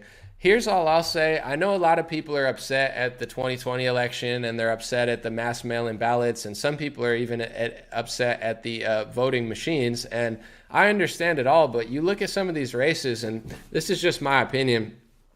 I think a lot of people were inspired by Trump and even 2000 Mules and, what's it called? Mike Lindell's Cyber Symposium. Some people were inspired to try to make the election more fair. Millions, I believe, were inspired to not even vote at all. And I think that's pretty stupid. So as much as people get mad at me for my takes on some of this stuff, I've talked to so many people on social media that are like, I'm not voting. And it's like, did you not? Last election, hundreds of Republicans won. If no Republicans voted, they would all be Democrats right now. So I don't understand the logic that they've been going for, and that's why I've been questioning it, because it's like, the January 6th thing, people are like, you got to go there, and it's like ended up being a total setup. And a lot of this stuff seems somewhat like a setup to me, where it's like it's not enough evidence to actually do anything. It's not going to hold up in court. These people don't really have a plan of what they're going to do for next election, but every 6 months they just get people all rattled and pissed off, and there's no solution. There's no accountability. There's no Donald Trump did kind of play into mass mail-in ballots. He didn't do anything about big tech. He won the election in 2016, and in 2018 Republicans won the Senate, yet they didn't question anything then. So it's like there's zero accountability from Trump or the GOP to be like, hey, we did play into the hands of mass mail-in ballots. We played into the hands of Fauci. We played into the hands of the Democrats. We played into the hands of the World Health Organization. And there's no accountability at all from the GOP. It's all just like, let's find somebody to blame and let's get people riled up. Meanwhile, so many people are so gung-ho about this narrative that they're ready to not even vote in November. And it's like the only way Republicans are going to lose the election in November is if people don't vote. So this has been my big beef with the Mike Lindell and 2000 Mules stuff, etc. It's not the fact that they're pointing out stuff. I think that's important. It's the fact that it just seems aimless. It's like January 6th. I'm a patriot, but I'm not going to this aimless event. It was a setup. I'm sorry. It wasn't as special as everybody thought. It was like a total setup. It's like, come here, patriots, throw a fit aimlessly, and then get arrested by the FBI. It's not helping our country at all. It didn't help our movement. All it did was set people up for failure and make it harder to protest against the lockdowns, which just seems to me like it was either a purposeful setup or just stupid strategy, whatever. And then you have all this other stuff. I always think solutions where I'm like, okay, obviously, I feel the same way as people do about the November election. So what's our solution? Are we going to take accountability for what we did wrong? Are we going to fix that? Are we going to put new laws into place? Or are we just going to run people in circles and inspire people not to vote? Because that's not the answer, in my opinion. And especially even if the scales are rigged, well, then we have to get even more support and make it impossible for them to even cheat to that extent. So it's like I'm always thinking solution-based, and a lot of these things, just like the Capitol, in my opinion, were short-sighted. It's just like throw a fit. That's what that event was to me. We didn't get the lawsuits that we wanted. We didn't have enough. Just get everybody to DC and yell at Mike Pence for a day and get emotional. It's like, that's not a solution. Just like with the Cyber Symposium, it's like, okay, we're going to watch Mike Lindell's Cyber Symposium for 5 days. Okay, a lot of this stuff I've already seen. Some of it's new. Most of it's overhyped in my opinion. And although it's great to see, it's not enough to actually do anything. So now there is no solution. Just get angry in circles around Mike Lindell for 3 months and then forget that it even existed. Who even talks about the Cyber Symposium ever before? When it was going on, people said, if you don't talk about it, if you don't care about it, if you don't think about it, you don't. No one's talking about it anymore. So people have the memory of a goldfish. They care about it for 2 months, then they don't give a crap about it. Now we have a new documentary where I still need to watch the whole thing, but I already know how I feel about it. It's like The GOP is going to take no accountability. They walked into this trap, and it's going to get people aimlessly upset, inspire millions of people to think that voting doesn't even matter when voting actually does matter. Not as much as people think, because both parties are corrupt, but the only way that the Republicans lose is if they listen to all these people and think that their vote doesn't matter. So, to me, it's like, if I'm going to put something together, it's going to be solution based. It's going to be like, okay, this happened, here's how we're solving it, and here's what we're doing in the meantime, not just like jumbling everybody up all the time and then just, aimlessly like making them feel hopeless about the next election. So that's been my problem with it the whole time. It's not that people can't meet outside the Capitol for a peaceful protest. It's that you have 10 million people or more that are upset at this election, and you're telling them to go here with no aim and that Mike Pence is going to do something when he's obviously not going to do something.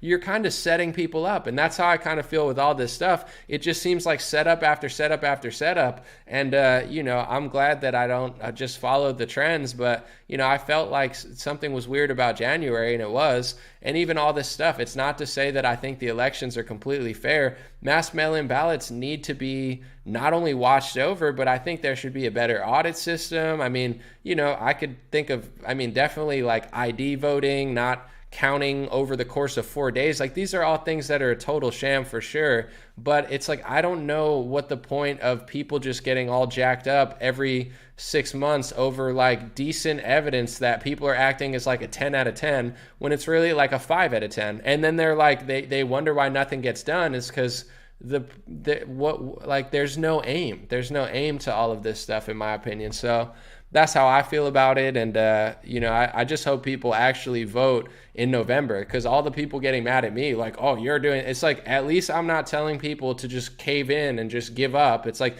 oh yeah, just give up so Democrats win every single seat in the House and the whole country goes to shit. Don't you realize that every election, hundreds of Republicans win? So it's not being manipulated to that extent, or else none of you would be in office in the first place, especially locally. So it's absolutely worth it to vote. And, I wish the people, in my opinion, I think a lot of this stuff, I'm not even going to just say it's a money grab, but it's like, it's more of like an ego thing than it even is like, let me solve the election. It's like, let's do this and yell at everybody for 3 months and tell them they have to vote and just get pissed off. And now I'm pissed off, and I'm pissed off with no thing, and now I'm not going to vote. It's like, to me, I'm just like over the whole situation in my opinion, but it's all good.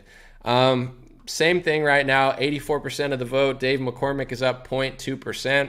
They keep saying Oz is going to win, but I just don't. I see it, but it's getting pretty close. I don't know how much. Someone said good points. I that's just how I feel. I understand that it's not going to be popular, but I just don't care, really. That's just how I literally feel. I can't fake it. Someone said Ultra MAGA versus Brandon. In 2024, possibly. To me, at this point, there's a difference between like Ultra MAGA and like what Trump's doing. I don't know. To me, I hope people vote for someone like Rand Paul in 2024.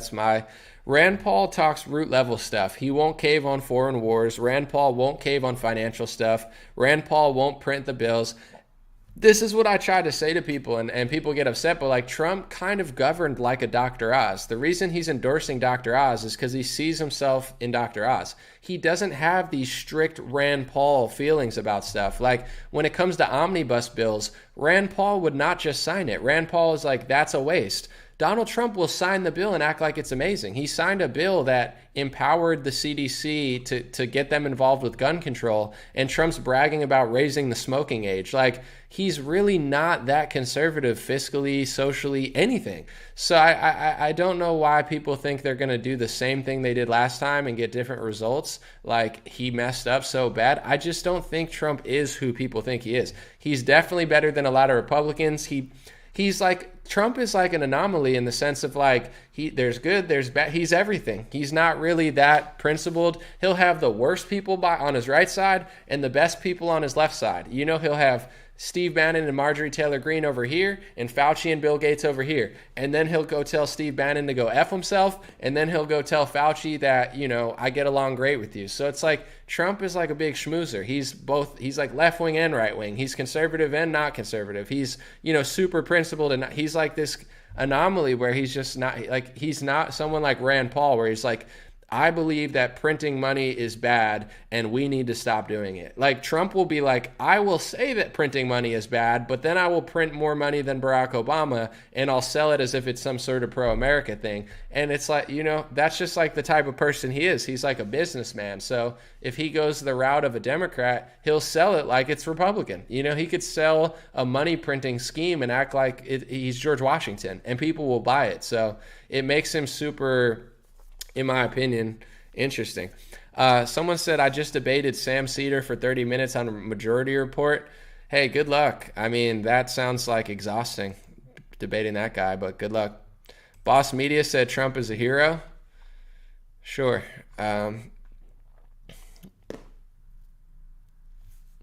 Someone said, buy anti-Trump baby. Well, this is where people misconstrue me. Like, conservative fiscally conservative, like people need to realize that printing $9 trillion is not Republican or conservative. If any Republican like Mitt Romney or John McCain printed $9 trillion, people would look at that and be like, yo, that's crazy. They're Democrats. They're not even Republicans. They're printing money like Barack Obama. But when Donald Trump prints $9 trillion, people freak out and say, oh, if you disagree with that, you're a Democrat. It's like he's brainwashed people. I don't know what to tell you. He's like not at all fiscally conservative. He went further left than Jimmy Carter in 2020 under the guise of a pandemic, worked with Fauci, worked with Gates, did everything that Pfizer, Moderna, and Johnson & Johnson can want. Now he serves as a PR team for them, and people are like attached to that. It's like, it's fine. It's not, there is no conservative movement. It's the Trump movement, It's like a Trump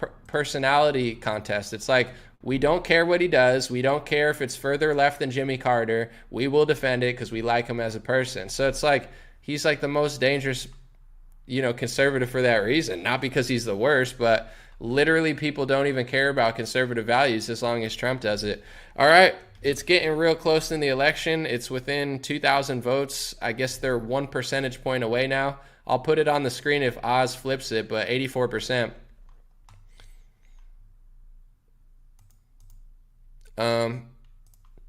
Let's see. Resist Spirit said Trump did a mostly really great job in the first 3 years, then sold out in the last year and cashed Pfizer and J&J checks promoting the jab. I think so. And the fourth quarter is the most important quarter of a game. So it's like, I agree. It's like if you do well the first 3 quarters and then sell out in the fourth quarter, it is what it is.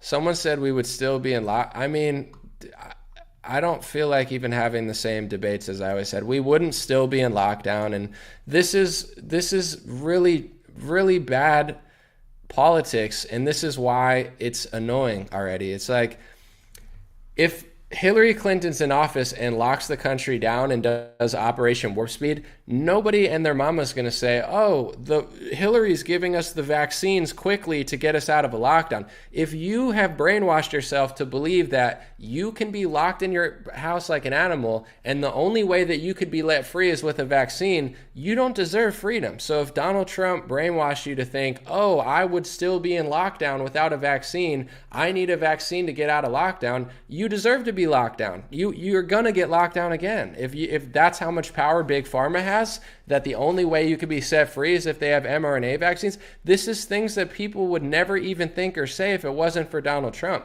That's why he's such an interesting character. People like him so much they will literally turn into a up is down, down is up, left is right, right is left. Nothing matters. I will hallucinate a fake fantasy, like totally non-existent talking point just to try to justify why he did something that's totally not conservative. And I've had debates with other people about that, and it's like people don't know they're just like, this is what I think and I don't care because I want to. How am I preaching division on the right, bro? People rejected Dr. Oz just now. Is that division? Or is it divisive? If you don't want a lockdown and $9 trillion of left-wing printing, you're divisive. So are you going to, every Trump supporter and MAGA person that rejected Dr. Oz for Kathy Barnett, are they being divisive? Is this what this is? You just have to follow literally things that are left wing because Donald Trump says it. Nobody accuses anybody of being divisive for rejecting Donald Trump's terrible endorsement of Dr. Oz. And it's the same way in 2020. If you're not actually, if you don't believe in anything conservative, just say, I'm a Trump guy. I'm not fiscally conservative. He could print more money than Jimmy Carter and I'll make excuses for it. I don't believe in freedom. I'll make excuses for lockdowns and say that I need vaccines in order to get out of lockdown. This is the dumbest theory that only came out of MAGA world because they can't accept it. There is no such thing as you're in lockdown for 2 years until he rushes a vaccine. He didn't rush a vaccine to get you out of a lockdown. He rushed a vaccine for Pfizer. He rushed a vaccine for Moderna. He rushed a vaccine for Johnson & Johnson. He rushed a vaccine for Fauci. He rushed a vaccine for Bill Gates, and he rushed a vaccine for Big Pharma, and all of this was in plan in 2019. This isn't something he just thought of. He signed you away in 2019 in his flu vaccine executive order. So only in your fake head is, oh, he did all this to get me out of lockdown. No, he didn't. The lockdown and the vaccine are the same. It's like it's all been planned. It's not like he did that to save you. He did that to sell you out. But you say that to yourself because you can't face reality. That's why this movement's just becoming lame. It's like, people just want to rehash old times. Nobody wants to actually value their country or freedom or conservatism. It's like a big circus. It's like, let's walk in the right direction for 2 years and then jump 50 feet to the left wing and make excuses for why he's hiring people who hate him and hate the country. He's not really that conservative, but if you want to think he is, it's fine. It's like the dumbest excuse ever to say that he rushed vaccines in order to save you. It's like, that's the fakest lie that people in MAGA say, because it's like it's become a echo chamber, Everybody just keeps repeating that lie. It makes no sense. It's not true. I don't care who disagrees. It's not true. Let's see. All right, Pennsylvania election time. Dave McCormick's up 0.2% still. I don't know. They keep saying he's going to lose, but he's still ahead by 2,000 votes. Almost exactly 2,000 votes. Dave McCormick's ahead. 84% of the vote in. There's not that much room left, so I don't know. We'll see if Dr. Oz can creep up and if they have a re-election. Al Julian said, but he's only human. He might have been manipulated. Here's the thing, though. You got to just hold your ground. Maybe Dr. Oz is manipulated. Maybe Dr. Oz is a good guy. He's just a Democrat. It's like, are you going to blow in the wind or are you going to stand firm and say, hey, we don't want these results anymore? But I don't, it's like if every politician's manipulated. This is why Trump's so annoying. It's like, Nancy Pelosi's manipulated. Are you a fan of Nancy Pelosi? She's manipulated by stocks. She's manipulated by lobbyists. She's manipulated by foreign countries. Are you a Nancy Pelosi fan? Oh, she's a good woman. She just gets manipulated by everybody. It's like that's the sign of a bad politician. A bad politician gets manipulated by lobbyists and foreign countries. Don't get me wrong. Trump is in many ways the least manipulated. He did a good job with foreign policy for the most part. So I'm not just poo-pooing on Trump. I think in many ways he was not the most manipulated, but this is it becomes such a little sad game where it's like you want to act like he's this revolutionary, but then you clearly admit that he's just another politician who gets manipulated, but then you just want to make excuses for it the whole time. It's like, if he got manipulated, then he's just another politician. If he's not a politician, then he's worth really getting behind and listening to. If he's going to get manipulated, then people need to stand up to him.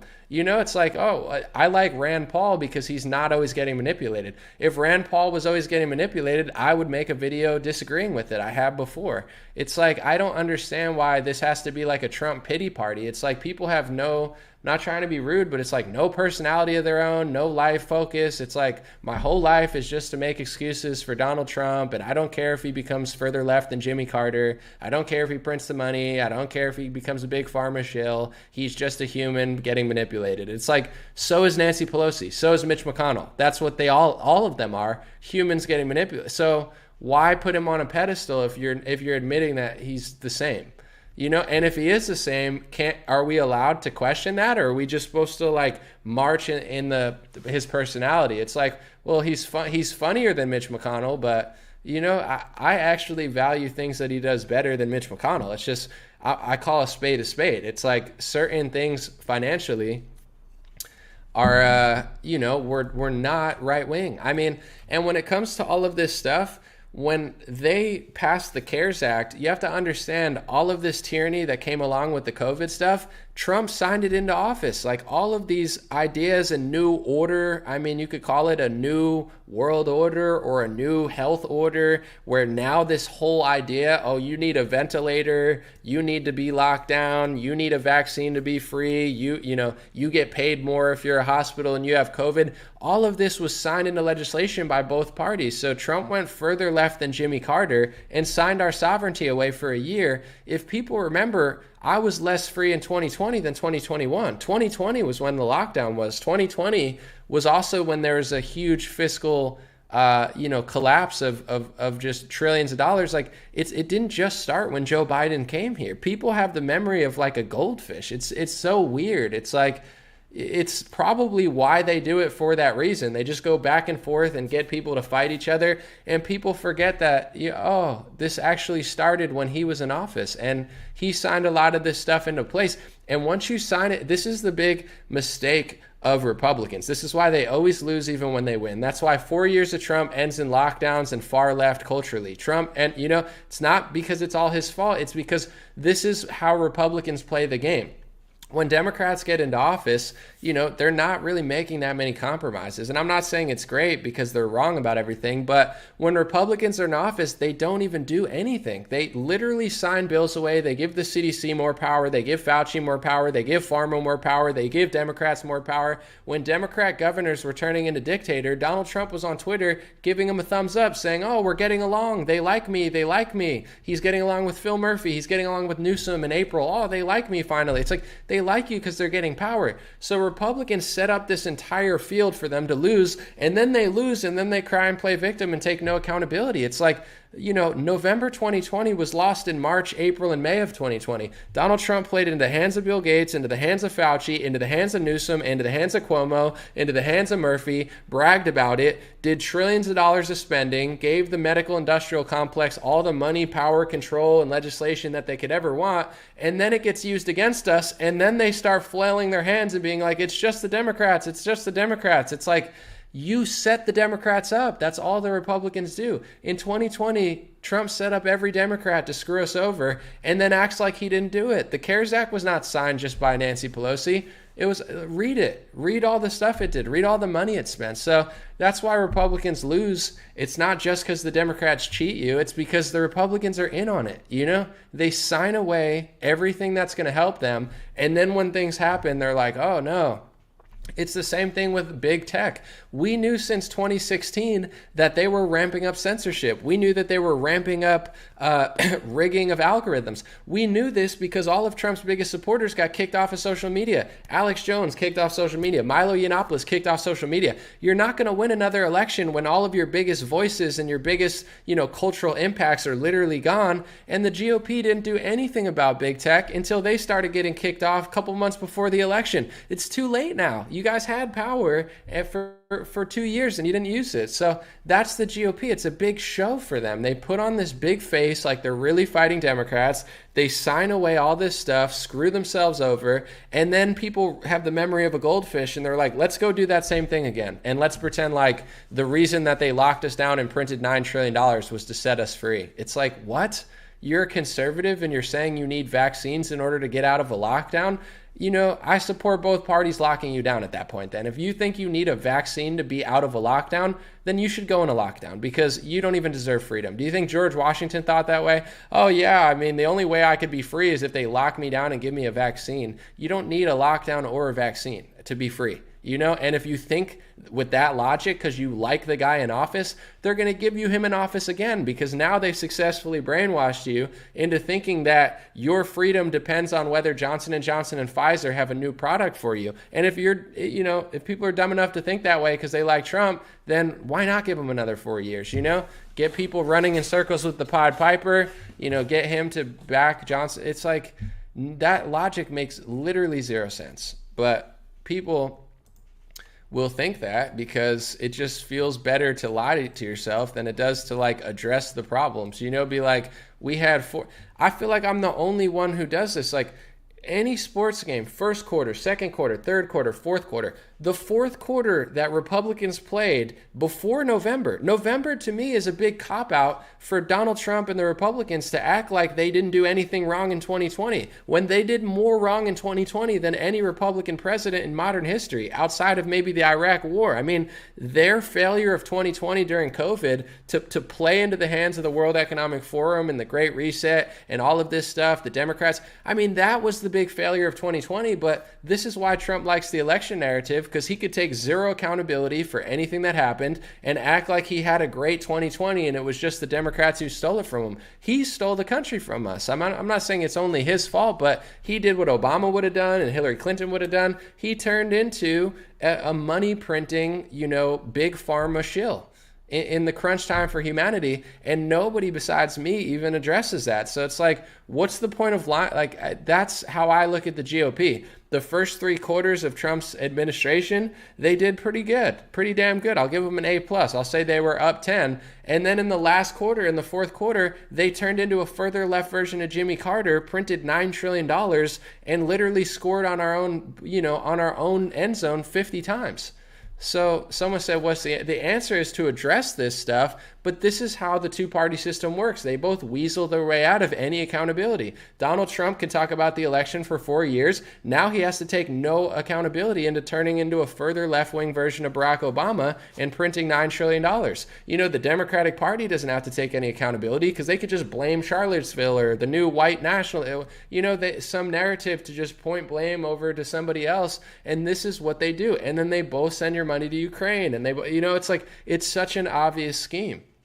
It's such an obvious scheme. So the solution is to tell them that you actually are paying attention and that you're tired of them lying. I don't know, but no one does that. Trump is more popular than he's ever been. So he doesn't have to learn a lesson. It's the same reason California sucks. It's a one-party state. It's like it's the Democrats' state, so they don't have any reason to do better. In the GOP, Trump, people will literally lick the dirt off his feet. He doesn't have to address the fact that he went further left than Jimmy Carter in 2020, because nobody even knows he did that. They've literally brainwashed themselves into thinking he's George Washington and that he's totally innocent in 2020 and he was saving the country until Democrats took it from him. It's like it's like a literal reversal of history.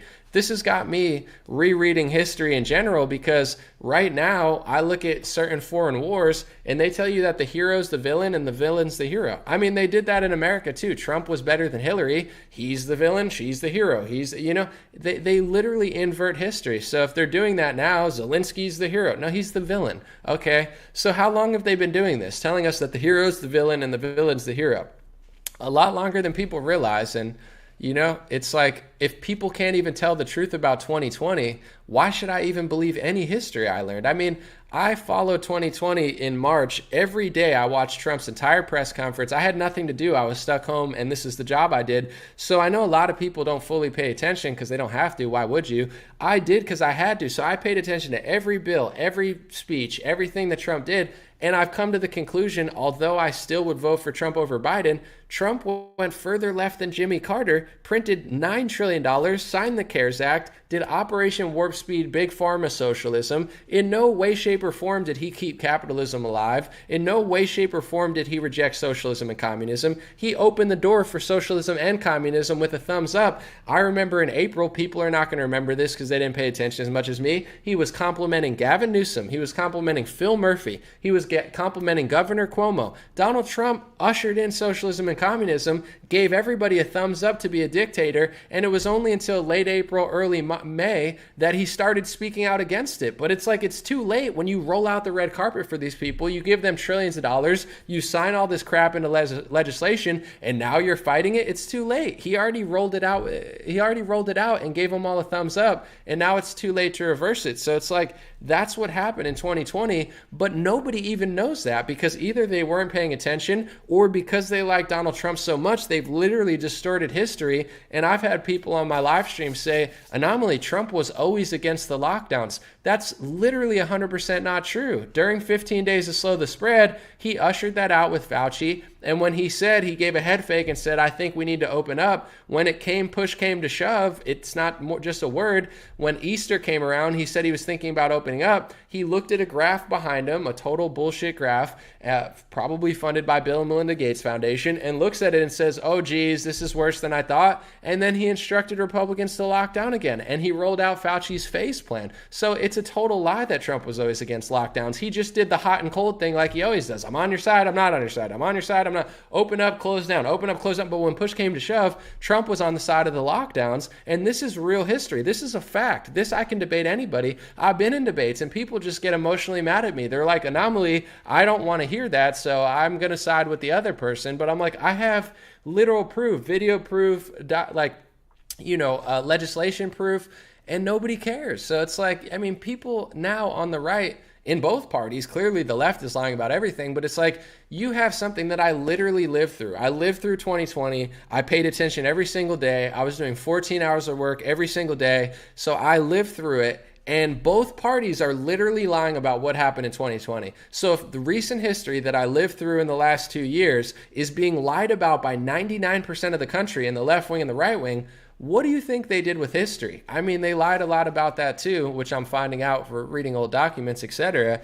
But it's like, that's what we're dealing with here. It's not just like, and the reason I fight so hard with this stuff is like, if you don't have reality, up is up, down is down. What does the left wing do? They take away your reality. Left is right, right is left, up is down. Men can be pregnant, and your kid should change genders when he's like 1 year old. It's like, they're doing something deeper than, it's just like they're inverting reality. If there is no reality, they can do whatever they want. If there is no justice system, if there is no morality, if there is no God, these people just have Satan has a field day with this country. It's like nothing matters because fat is skinny, skinny's fat, men can get pregnant and whatever, and this is part of their wicked plan. It's like, if nothing matters, that's when the devil has a field day. So I'm doing a service, whether conservatives know or not. Not only am I explaining the truth of how the Republican Party went full-blown socialist in 2020, but also I'm trying to preserve reality, because if there is no history, if there is no reality, if nothing's real and everybody's willing to lie, vaccines save you from lockdowns, and it's like, then we're playing into this Overton window of just complete nonsense. Like nothing matters. No, it does matter. It matters that Donald Trump went full socialist in 2020. And if nobody wants to tell the truth about it, why should I even like anybody? It's like no one wants to talk about it because it doesn't sell tickets to a TPUSA event. It's, it's better to just have Trump there being like Democrats, Democrats, Democrats, and Don Jr. being like, the radical left. It's like, that sells tickets. Thomas Massey doesn't sell tickets, and saying, hey, I was the only, House member who stood up against the printing of trillions of dollars. Seriously, you'd get booed off a stage at a TPUSA event probably if you went there and told accurate history and said in 2020, the Republican Party went full-blown socialist. Someone said blah, blah, blah. I mean, if you think $9 trillion is blah, blah, blah, then sure, blah, blah, blah. That's how much money was printed with Republicans' thumbs up. You can't just print money like that. I mean, they just do things like this, so you never are able to get to the source. They did it. Putin did it. Democrats did it. Trump did it. It's like they're all in on it. But whatever.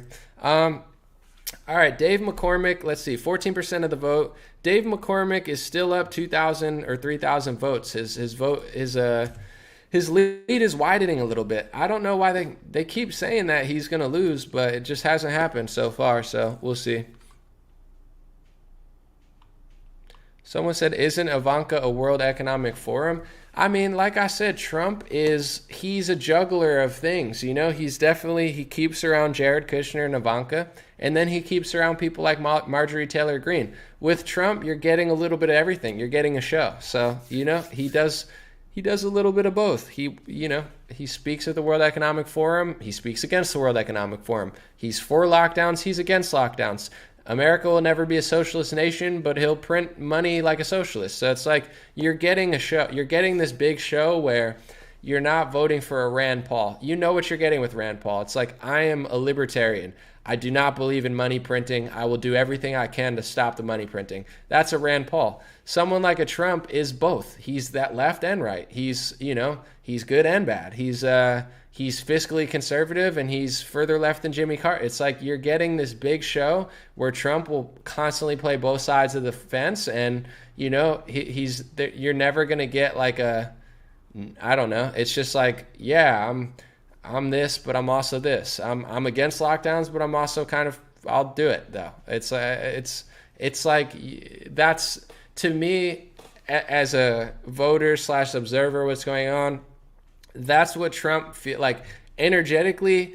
I always use the example of like a carrot on a stick. That's what the Q stuff became. It's like, on one hand, they're teaching people stuff. On another hand, you put a carrot on a stick in front of a donkey and say, keep walking. And they keep walking because they're almost at the carrot. But that's the whole movement of Q. Is like, you never get there. You just got to keep believing and moving forward and thinking every day you're almost there, but you're never actually there. That to me is like the energy of Trump. He's like the carrot dangling in front of your face. Like, we're almost there. We're not there. It's like John Durham. I'm sure he's doing something. Durham, what's his name? The Durham Report. He's a carrot on a stick too. It's like, we're almost at the Durham Report. Are we though? I'm not trying to be mean, but are we almost at the Durham Report? We've almost been at the Durham Report for freaking 20 years. I remember Durham when I was watching Power Rangers, and I'm just kidding, but you know what I'm saying? It's like the Durham Report is the ultimate carrot on a stick. Maybe Durham will eventually be somebody, but like, it's been two more weeks all the time. It's like the guy is literally always almost getting Hillary Clinton. Like, to me, that's how Donald Trump is, like the Durham of politicians. We're almost there. We almost got there. Just 2 more weeks. Just, it's like that. That's the energy of the thing. Like, I didn't do what I said I was going to do, but if you put me back in office, I'll do it this time. Yeah, I mean, I did print more money than God even knows, but it's, as long as nobody talks about it, then we'll just pretend like it didn't happen. Like, that's the whole movement to me now. I'm like, I will vote for like a Rand Paul. He's not going to do everything I want, but he actually is like a principled person. Trump is more of a businessman.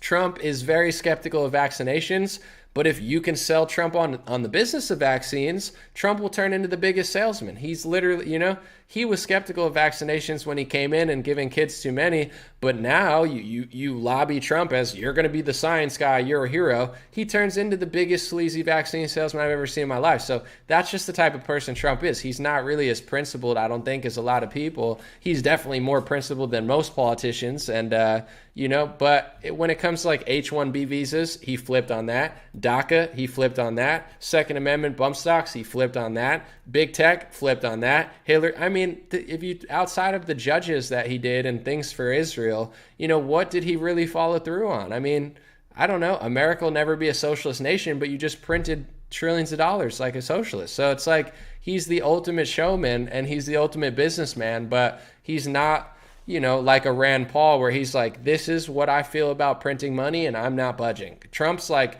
I'll budge, and I'll sell the other side of the coin. Just like, if you look at omnibus bills, every year they sign trillions of dollars and both parties just blow your money and put in stupid ways. I remember the first one, Trump was like, I'll never sign this again. I don't know if you guys remember, but there was this massive shutdown and spending bill, and Trump said, I'll never sign it again. I'll never sign this bill again. I will never do it again. And then the next year, and I was like, that's honorable. He'll never do it again, but he'll do it this year. So then he caved, but he was like, I'll never do that. There's videos of him saying that. The next year, he did it again. He literally did it and acted like he never said he was never going to do it. And he started bragging. The smoking age is getting raised. We're doing this. It had all this CDC gun control stuff in it. Trump signed it anyway. It had, I believe, pro-choice stuff in it. Trump signed it. So it's like the one year he'll say, I'll never do that again. And then the next year he does it with a smile like he's a car salesman. He's like, we finally raised the smoking age. It's like, why? Who cares? So to me, I mean, that's just, he's just a great personality. He's very likable, and he'll sell the right and then he'll sell the left. He'll sell, I won't do it, I will do it. But he's such a likable guy that nobody seems to notice or care. someone said, whoa, you're wrong, bro. I could find you the literal clip of him doing that, but if you don't want to believe it, you don't have to. I mean, there's people that dress up in Star Wars characters and say, I'm Princess Leia. So I don't, clearly my opinions are not always popular, but if you want to believe that never happened, that's fine. I could show you though. All right, this election's coming down to the wire, folks. I stayed this long, I might as well stay. I'm going to put it on the screen in a second, but it's within 1,000 votes, so it is finally actually getting close. All the predictions are coming true. Dr. Oz with the Trump endorsement sneaking in to that position. Hold on one second. I'm just going to get the graphic for the screen and then we'll move forward. Let's see. Dun, dun, dun, dun, dun.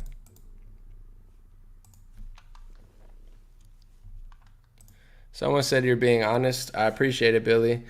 People don't have to believe me, but I mean, some of this stuff, like there's people that literally think the GOP didn't ever print like money. And it's like, I don't know. This is like my least popular opinion out of all of them. I've had multiple debates where people are still saying I lost, but it's like when you print money, even Elon said recently, he's like, inflation comes when you print a bunch of money you don't have. It's not really that complicated. Like if you're just spending money and printing money, it's one thing to steal our taxes and spend that. I mean, that's bad enough. But during the COVID, before Biden even got there, of course Biden made it worse. Of course he makes everything worse. Supply chain, oil, he's purposely sabotaging oil. Biden's a joke. Let's get this out of the way. He's not helping inflation. Biden's making it worse, probably purposely so. But still, this is my least popular opinion, so I'm going to repeat it again. That doesn't change the fact that Republicans were sending us on the track of inflation anyway, because they printed trillions of dollars that we don't have out of thin air and just gave it to a bunch of COVID testing and ventilators. I mean, it's a joke. The GOP's a joke, and Trump was a joke in 2020. But like, as long as you have a Biden, people then blame the Biden, and then the Biden people blame the Trump, and they blame the Putin. It's like, this is part of the circus. It's like, yes, Biden's worse. I would still vote for Trump over Biden 10 times out of 10, but that doesn't mean that he didn't help cause inflation. But politically, you're out of office and you just point the finger at the other person, and then you get back in. It's like, it's a constant game of just, denying complete, accountability for anything. So that's just like the game they're playing. It's a fascinating psychological game, but it is what it is. All right, here's the newest thing, folks.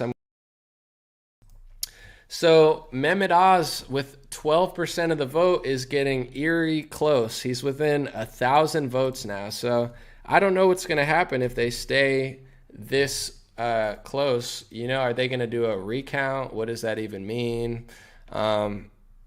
We will see, but he's within almost 1,000 votes. It's changing a little bit, but that's the recent one. And I think Dave McCormick, his lead is slightly shrinking, I don't know what happens at this point. I want to read this. I'm going to read this too, Brenda, because this is going to, get on the same thing. Someone said it was forced by China, the silent enemy. When you look at that Wuhan lab, this is another game that they play. China says it was America. Trump says it was China. Democrats say it was Trump, right? That's the finger pointing for the COVID thing. They say, Democrats say it's all Trump's fault, which doesn't even make sense. Okay. And then Trump will say it's China's fault, which makes sense. China says it's America's fault. Look at the Wuhan lab. America was involved in it. So it's like the same people that were potentially possibly involved in it, they're all pointing the finger at each other. Yes, the lab was in Wuhan, but Dr. Fauci and our NIH was working with that lab. So if Trump blames China, Trump doesn't have to take accountability for Fauci. And Fauci's sitting there right next to him, and Trump says, I get along with Fauci. He gets along with Pfizer. He gets along with Moderna. He gets along with Johnson & Johnson. So it's all a big show. Yes, it's China, but it's also America. It's not like we're completely innocent and China just released a secret weapon on us. Our scientists were in the lab also doing gain-of-function research, but this is how they never take accountability. China blames America, America blames China, but it's both of them. They're both involved in it. And if you look at some of the contracts from the vaccines and the executive orders and the Event 201, I'm just saying all of this stuff was like rolling out in 2019. So it's all just a big circus, you know? Oh, I'm blaming the China virus. Blame America. China didn't lock us down. We locked ourselves down, you know? China deserves responsibility, but if Trump screams China virus and China, people don't even realize that it was also Republicans and Democrats from March to May that were involved in the lockdown. Did China make Democrats lock us down? Did China make Donald Trump join hands with Fauci? Did China force Trump's hand to sign the CARES Act? Did China make Trump spend the money on Operation Warp Speed? You know, so it's like China is China. I don't trust them. They deserve accountability, but these are the games that they play. Democrats blame Trump. Trump blames China. China blames America. It's all of them. It's the whole world. Everybody that was involved in a lockdown, the only ones who didn't fully lock down was like Belarus, Africa, Sweden. You know, they deserve some credibility for not locking down completely, but it's like, Trump just says China virus and people just say China, China, China. It's to take accountability away from our country. China deserves accountability, but, you know, it's like the World Health Organization. They're like, oh, it's subservient to China. The whole thing has always been communist. It's always been a communist jump off. Yes, China and Bill Gates and people like that take influence over what's it called?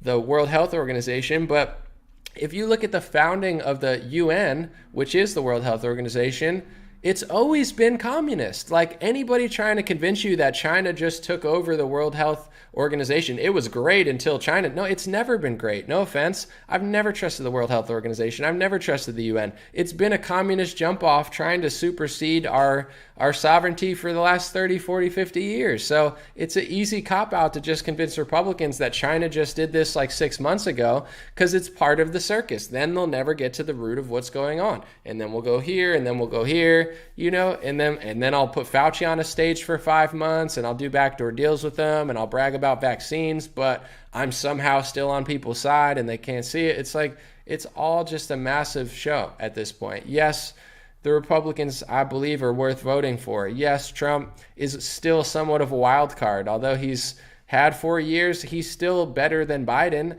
I think he'll still do oil, you know, more and certain, you know, he'll block certain elements of the agenda a little bit with judges and stuff. I would still vote for Trump over Biden, no question. But, you know, the fact that I'm alone or at least unpopular in a lot of these things I'm saying, it's like this is the GOP is now kind of doing the same thing that that the Democrats are doing, where it's like they know they have control over us.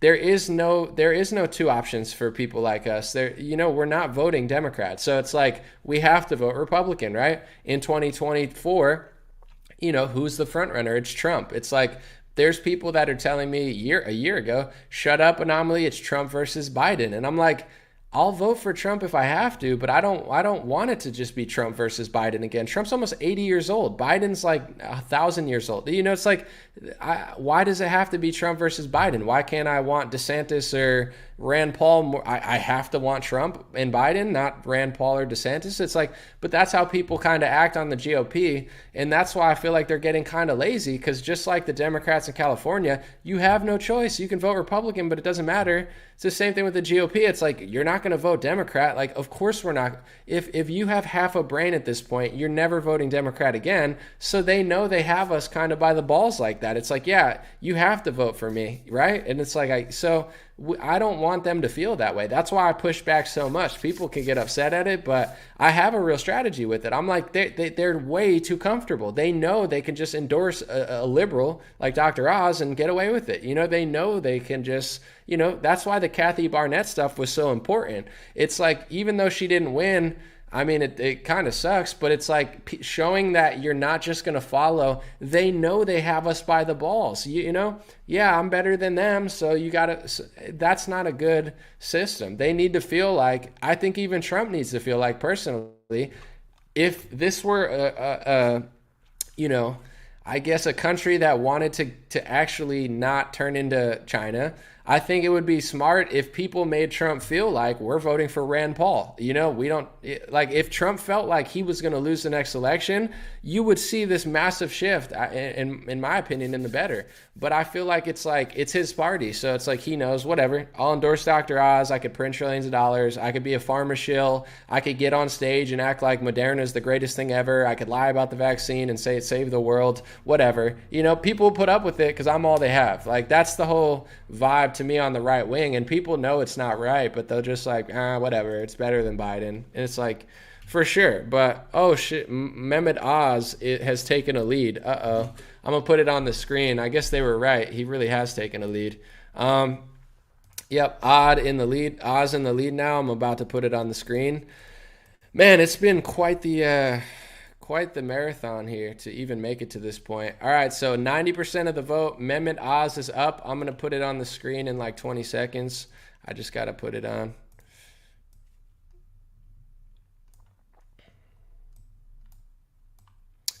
Yeah, I mean, even this election, it's like Oz versus a Democrat. Like, what a joke. What a joke of an election. I'm sure Oz is a cool guy, but I don't know. He's got he was backing Jussie Smollett. He flip-flopped on abortion. It doesn't sound like he's pro-life, but he'll pretend like he is, whatever.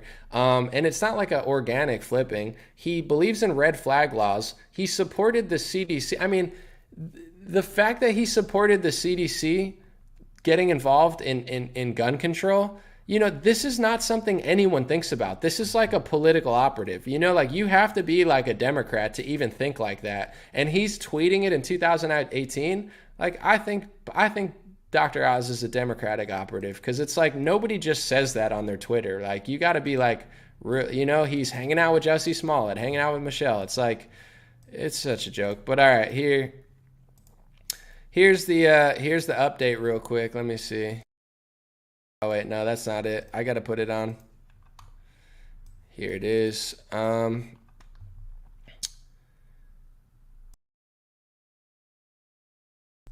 It shows Oz is in the lead. Let's see. With 500, he's like 500 votes in the lead. 700, 800, 392,453 versus 391,700.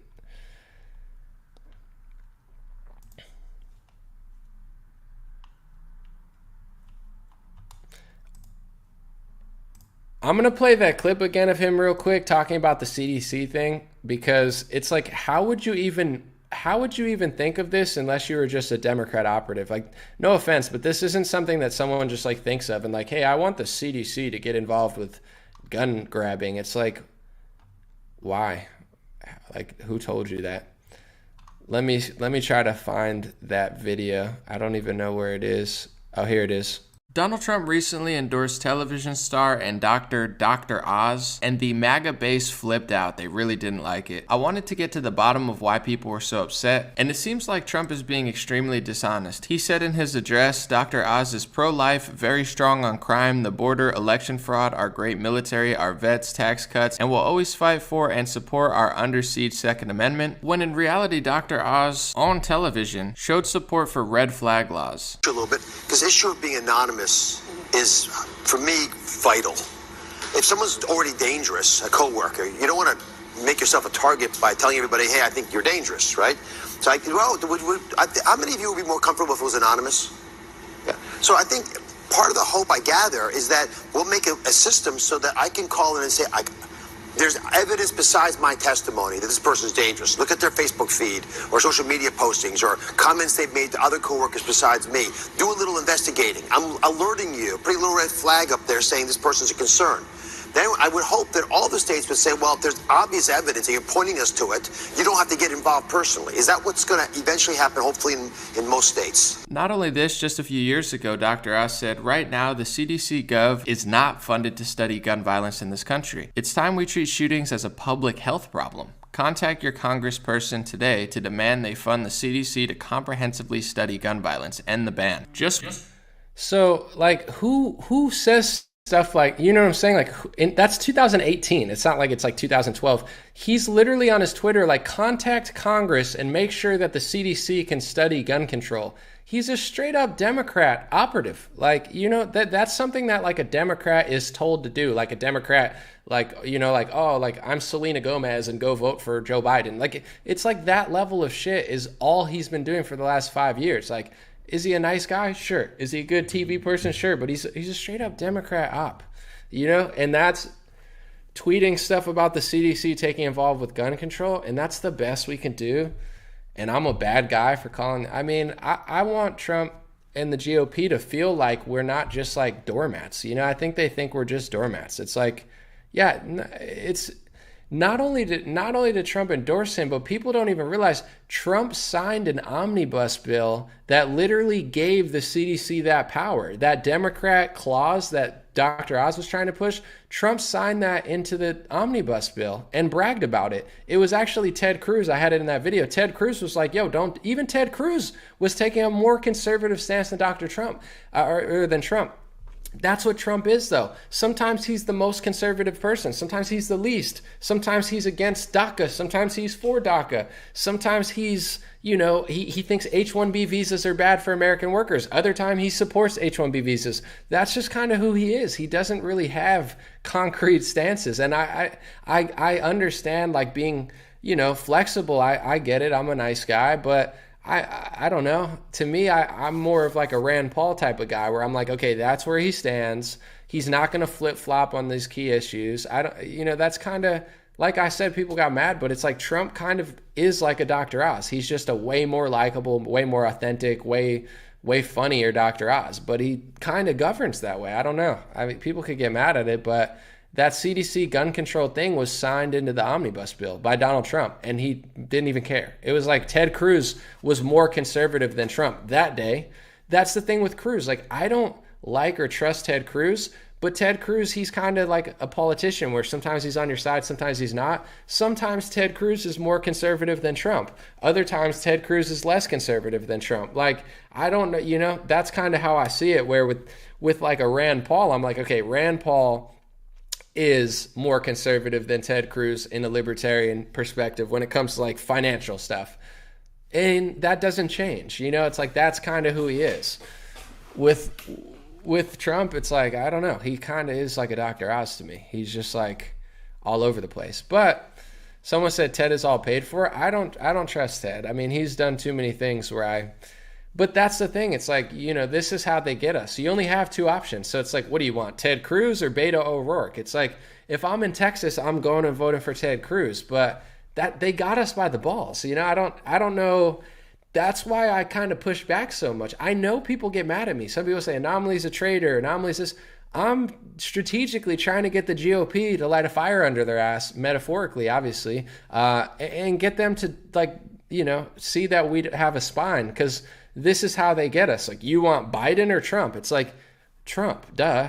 But what does that mean if he's not even going to do that much? It's like, do you want, you know, Ted Cruz? Do you want Dr. Oz or the Democrat guy? It's like, I guess I want Dr. Oz, but to me, Dr. Oz is the Democrat guy. You know, and then you get, it's like, do you want Ted Cruz or Beto O'Rourke? It's like, yeah, we want Ted Cruz because Beto's a joke. But that's how they got us by the balls. Somehow they, you know, to me, the solution is just like, you know, let them know that this is whack. But it's not good that, in my opinion, I would rather Dave McCormick win. At least then that kind of shows a sign to the GOP. But wow, I don't know. I mean,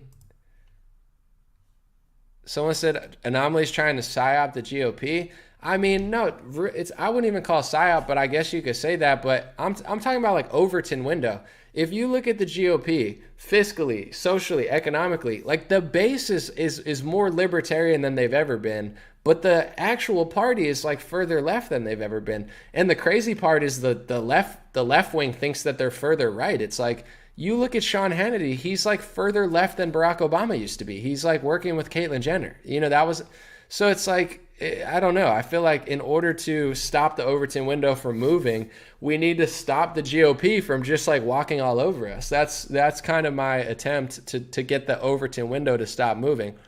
even when, Rick Grinnell, like, he's like, oh man, she made comments about gay people. It's like, yeah, I guess that's not nice if you're gay, but at the same time, it's like the entire country used to be against gay marriage like 20 years ago. So at least understand that there are still going to be some Christians that are not pro-gay marriage. I mean, to be honest, I'm not really even pro-gay marriage anymore. If you want to sign a government contract and lose money like straight couples, whatever, because at this point, marriage to most people is not even a biblical thing. It's more of just like a government, like you own half my shit, so I don't even care because it's not even meaningful anymore to a lot of people. But in general, it's like now that I see what's going on, I mean, I don't know. I think the slippery slope is real, and I would be totally fine with the Republican Party putting like a stop to something, like, I don't know, or else it's just like you go one step to the right and the Democrats go 20 steps to the left. It seems like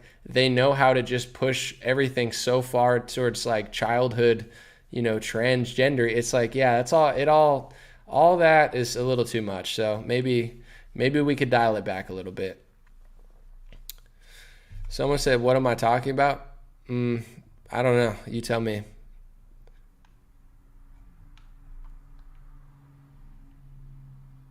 Someone said your vagina hurts. I mean, what are you so mad at, bro? I don't even get it.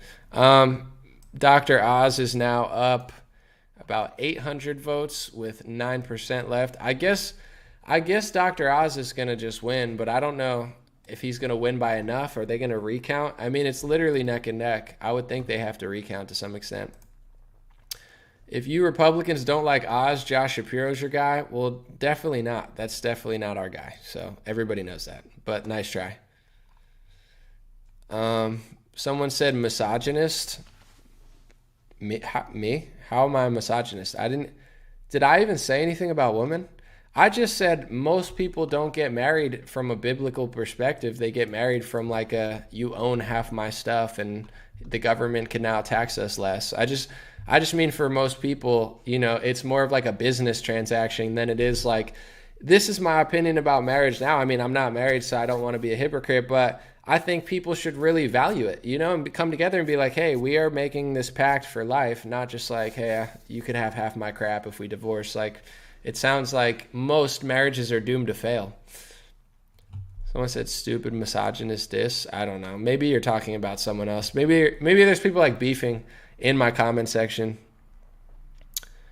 Someone said MLK said black supremacy is just as bad as white supremacy. Did he really say that? I don't know. I think those words are overused anyway. I mean, some people just suck, but it's like those words are like racist now where everyone just uses it. It's like if there's like a Nation of Islam person, they're like, it's a black supremacist, a white supremacist. It's like, yeah, they're bad white people. They're annoying black people, but I don't know. I just think we need to have a real conversation about race and calling people supremacists and racists. And I don't know that that's going to convince anybody personally. But, it's like, you're a racist, you're a black supremacist, you're a white supremacist, you're a racist. It's like, listen to what both sides are saying and what is concerning them and what's bothering them and what they, the preference that they have. And then, I don't know, try to come to a solution, in my opinion. But that's the thing. I don't think anybody's even trying to solve anything like with crime or, racial tensions. It's all just like a big show. It's, and a lot of people in mainstream culture are just like, they don't know that much. They just know random talking points. Like, like every time something happens, so someone does like a bad Kaepernick tweet. They're like, oh, the right wing, they think a shooter's worse than Colin Kaepernick or better than Colin Kaepernick. It's like, what? Like, it's always the most like basic tweet that goes viral on Twitter. And I'm like, what does this have to do with Colin Kaepernick? But it's like everyone's got their generic like race take every time something happens. And I'm just like, oh my gosh, but whatever. Someone said the world is a stage for sure. All right, last update, and I got to take off. I guess right now it's Mehmet Oz has 39,214 votes, and Dave McCormick has 396,577. So he's up like 800 votes. What does this mean, folks? I have no idea. You're going to have to check some other election laws. I mean, apparently if they're within 0.5, they're going to do a recount. How is that going to change anything? I have no idea. Will they do a runoff? Will there be something else?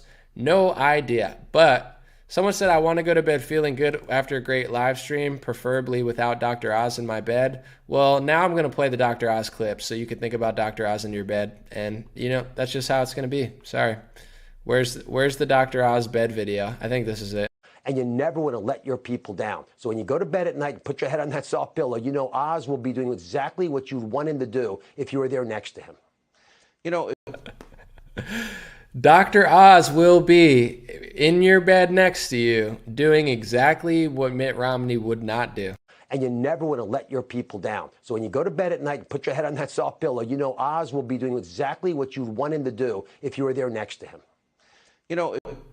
You could feel good that if you put your head on the pillow at night, Dr. Oz will be doing what you'd want him to do if you were next there with them. So, something to think about as you dream, and don't have a nightmare about that.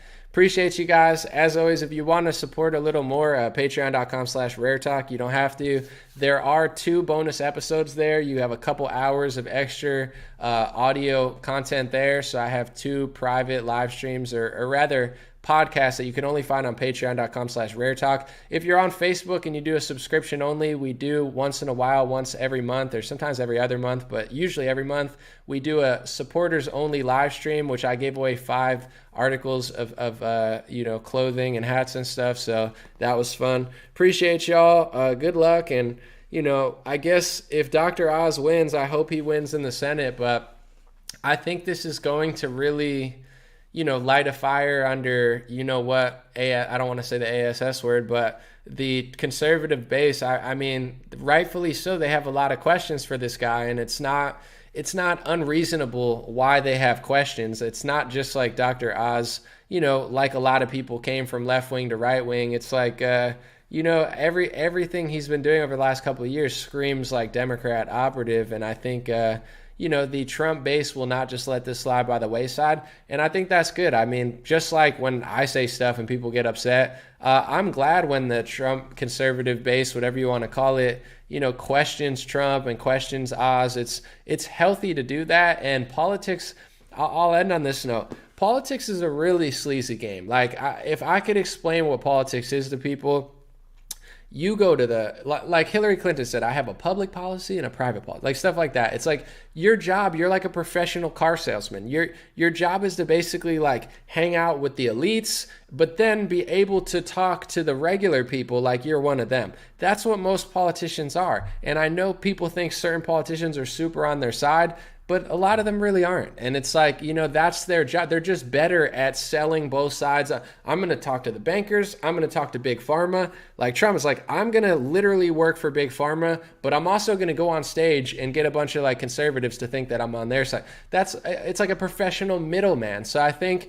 it's nice to be nice. And I think people should be kind and respectful. But at the same time, understand these people work for you. Senators, presidents, all these people, they're raising millions of dollars. I mean, Trump has raised billions of dollars, hundreds of millions of dollars for election fraud. $250 million Trump raised for election fraud. Where's that money? Nobody knows where it is because nobody cares where it is, because there's going to be another, Mike Lindell type documentary, and everybody's going to just run around that and not even wonder where all this money's going that they're donating to fight election fraud. So, it's like these people are like professional, look out of both sides and finesse a deal and get the people and the banks to think they're on their side. So I think in the GOP, it's totally, all this progress that people have made of being like, we're getting more people on our side, I think it's going to fall by the wayside until they realize that even some of their favorites are politicians too. If you treat them like they're above it, they're now a more effective politician.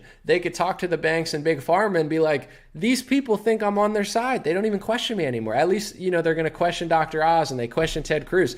I hope people question Trump the same way, because if not, it's going to be a long 4 years of backdoor deals. It's going to be a long 4 years of, I almost made it, but I'm not quite there. Oh, I got fooled by, my advisors. It's going to be a whole nother 4 years of that circus. So I think, I hope that this Oz situation is the fire under MAGA to be like, where's our movement going? Because I think everybody just assumes that if Trump gets back in, he's going to do everything that they want him to do, even though the first 4 years didn't end like any of us wanted. We could write off COVID and blame China, but really we need accountability in our party. They had power. They didn't really do anything to big tech. Everyone they told that they were going to lock up, they didn't lock up. So it's not to make a blame and say we hate you and we want you to be perfect, but to just give somebody another 4 years and act like they just have your best interests at heart and not even question them or try to hold them accountable, to me is a disaster. I pray that the Republican base, they look at these people like politicians and clap when they deserve to be clapped, but most importantly,